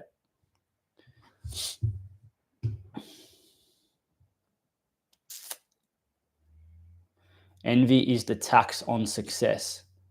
Yeah, bro, that's unfortunately pretty spot on. Jay, you are very smart for your age. Obviously, because you're studying law, but like you're holding yourself back by some of your beliefs. And I think once you release the shackles on those beliefs, it could be game over in a good way.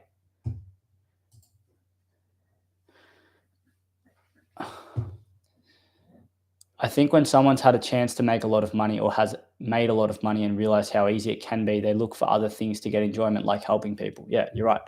Now, it's not to say that I'm not making a lot of money now. Like, obviously, I wouldn't be doing this if I wasn't making like a decent amount of money. I wouldn't spend my life literally for the last 5 years trying to build a business with a team if it wasn't like financially rewarding. Like, let's just fucking be clear here. But like, there's no point hiding from that. But the point is, that only happens if you help people. Because if your product's shit, if it's invaluable, if it doesn't help people, if it harms people, then you're not going to build a community. Your community is going to not exist in 3 years. And then you're just going to have to be like, oh, cool, well, made some money, but now what? Like, I can't, there's no legacy. There's no like ability to build on top of that.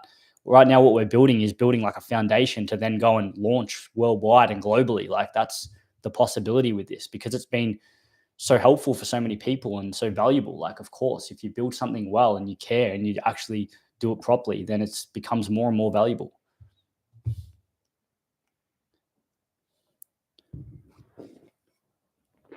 Do you know what podcast to watch, Jay?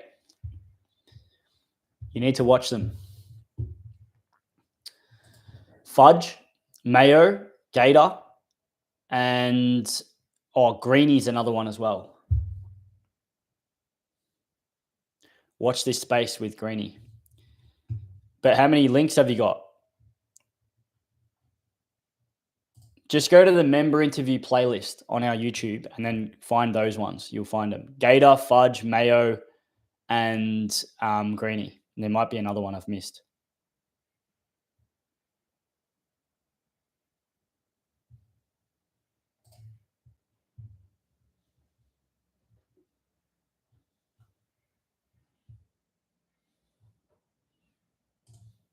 You can even watch like the Wemby and Maro ones as well. They're like really cool to hear as well. But there's your list of the I'll watch them and I'll tune into the next live with my insight. If you're on the next live and you're not a platinum member, I probably won't let you join the live because that's a week. Nah, do whatever you want, man. But please, for your sake, like take advantage of the opportunity that's right in front of you right now. But yeah, thanks for tuning in. Appreciate your engagement on this live.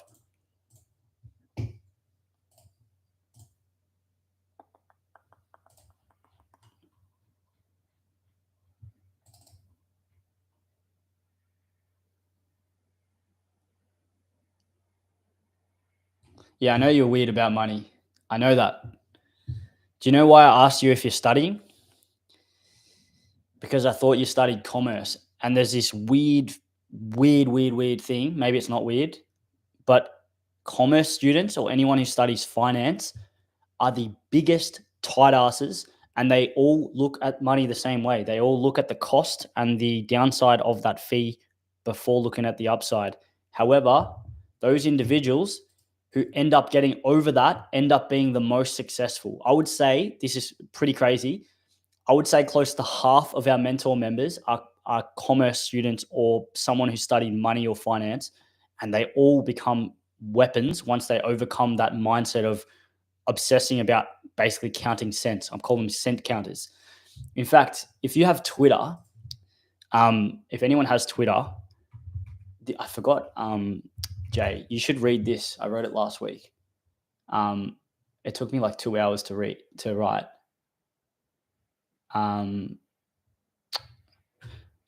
Like there's a tweet right now where someone has actually screenshotted one of my my tweets.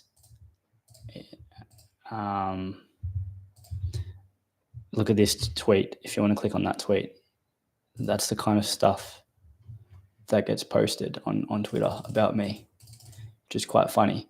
But I'll find you the tweet. Hang on. That's not my tweet. That's someone else posting about me. Here. It starts off with, one simple decision can cost you or make you hundreds of thousands of dollars. It starts off with a poll. Answer these two questions. Are you a cent counter or do you chase upside? And number two, do you use leverage to your advantage? And then I go into the blog. I used to be a cent counter, but now I chase upside. A fascinating comparison of two individuals. So yeah, I'll put the tweet in the comments. That's the tweet if you want to suss.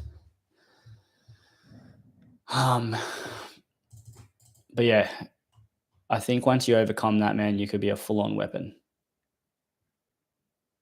Yeah, you saw it on Instagram. But you probably didn't see the 26 threads it had on Twitter. It was like a pretty long blog.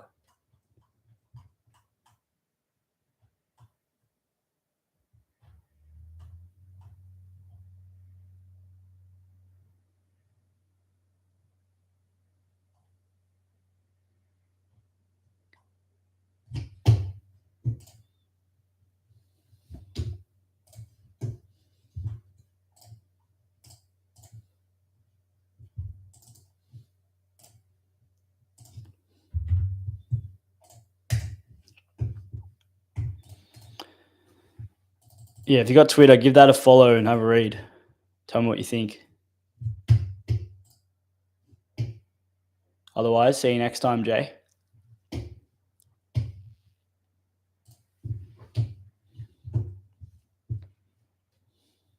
going to get back to some work.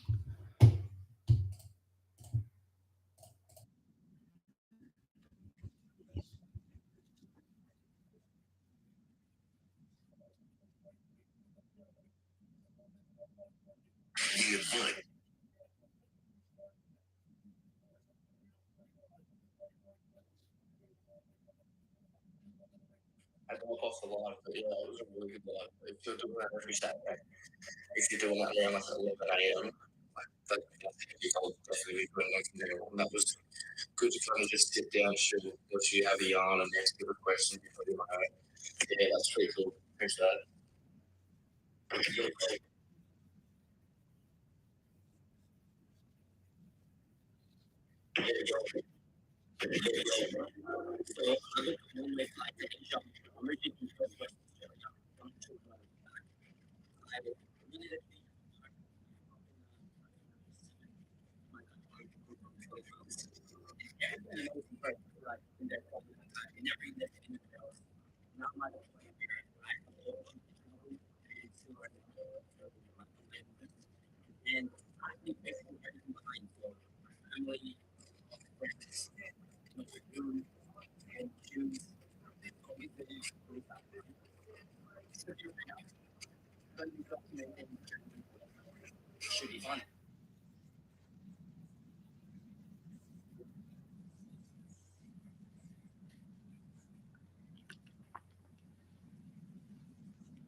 You will never save $1 million in your lifetime. Understand that, accept that, and if you want to earn it, put a plan in place to earn it. Most people I know who have good significant wealth have got a few property. That's what I know, that's what I'm involved in. I don't yes, people make huge shares and crypto and other means. I don't understand what I'm talking about it. People I know who have made wealth have made through property. And they all started small. They all started with a small property, up to $200,000. They borrowed money from, they built the wealth from there. They didn't start with $1 million or $2 million or $5 million or $10 million. They started small and built their way up. They had businesses, they had jobs, and they put their cash flow into property. So if you ever hear someone say, I don't think about the worth of next to gold, they don't have anything. They're not part of all shares, property, and probably their business. Chances are you'll never save money. Chances are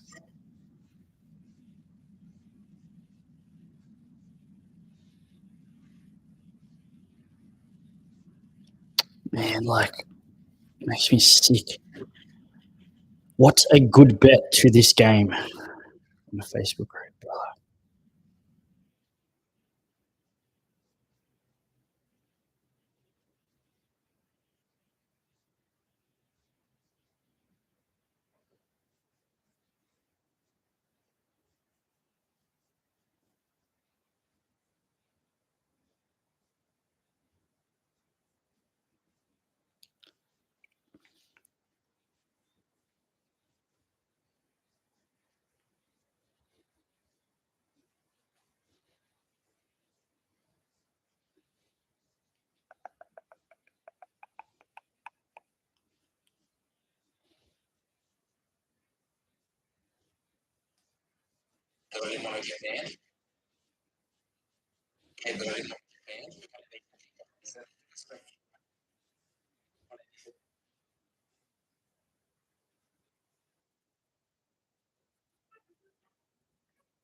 Again very soon.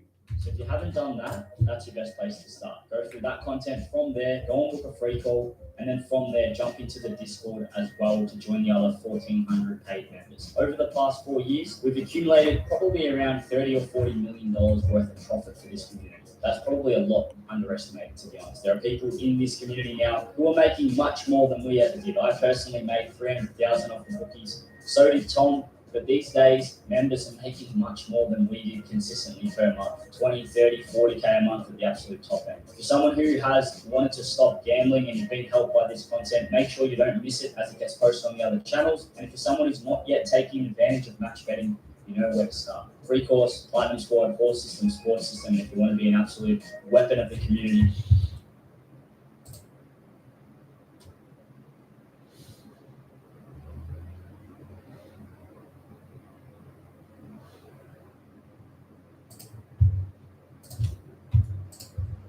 Absolute weapon of the community. We now have our mentorship program. I'll leave you guys to it. If you have any questions about anything, you can still contact us on the System AUS on Instagram. Plenty of content on YouTube. We've been pumping it out recently. We've changed thousands of lives so far in this 4 years that we've built this brand, but we want to change hundreds of thousands more. So if you're someone who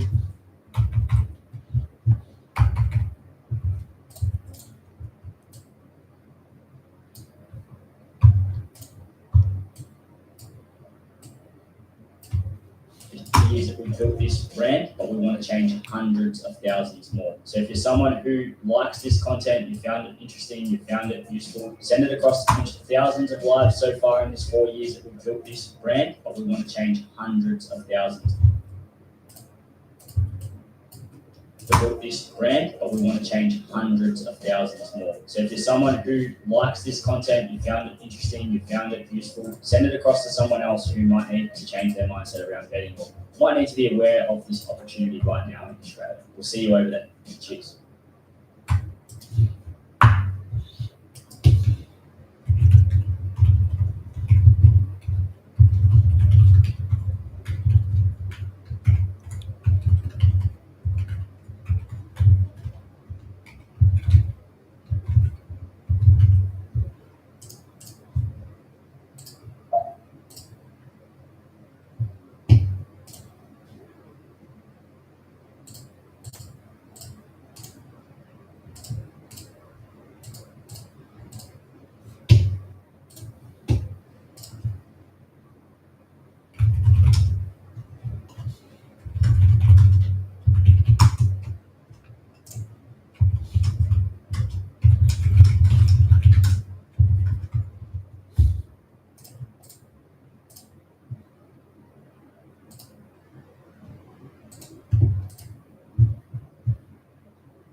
If you're wondering what's going on here, this is boring as, so I'll probably cut this bit out after it gets edited. But I'm just working, so feel free to ask a question, but I'm just going to literally leave the live on and then probably maybe decrease the size of it later if nothing happens during this period. But if you want to sit here and chill, I'm working. Yeah.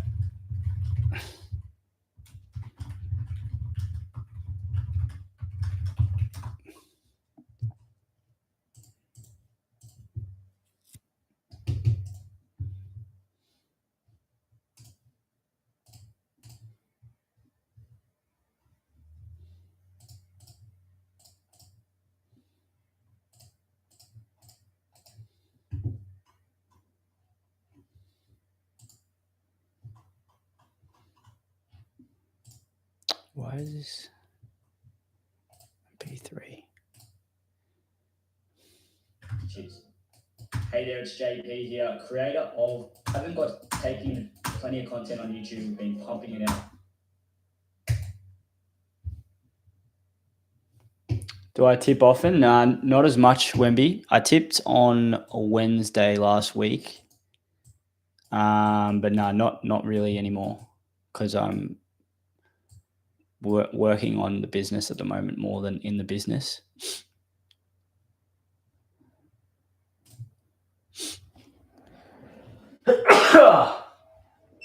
Oh, excuse me.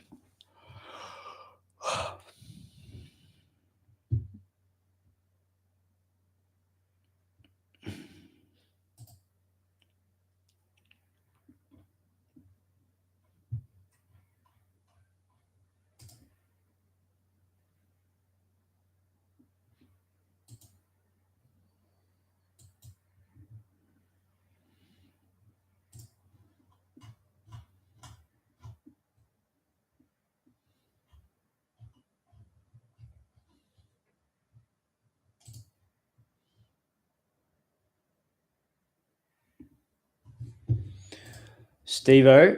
Yeah, Steve's tipping.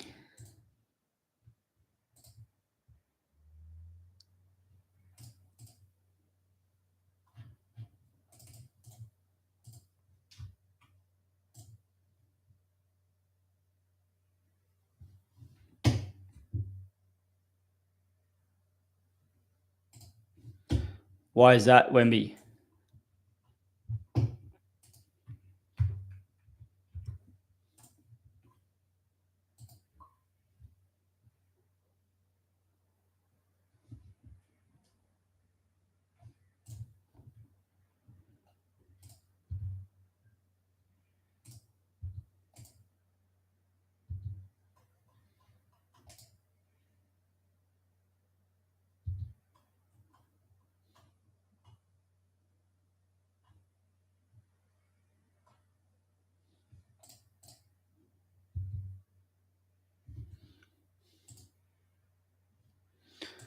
Yeah.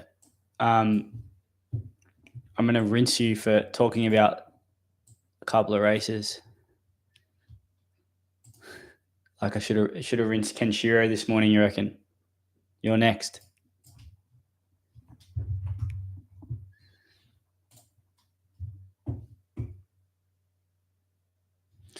I might end this live just so I can get some work done. I feel like we're not really providing much value to the viewers. So I reckon end it. If anyone has any questions about anything, feel free to leave them in the comments. Won't leave any competitions this week, but I would be keen to ask a question. No competition, no pressure.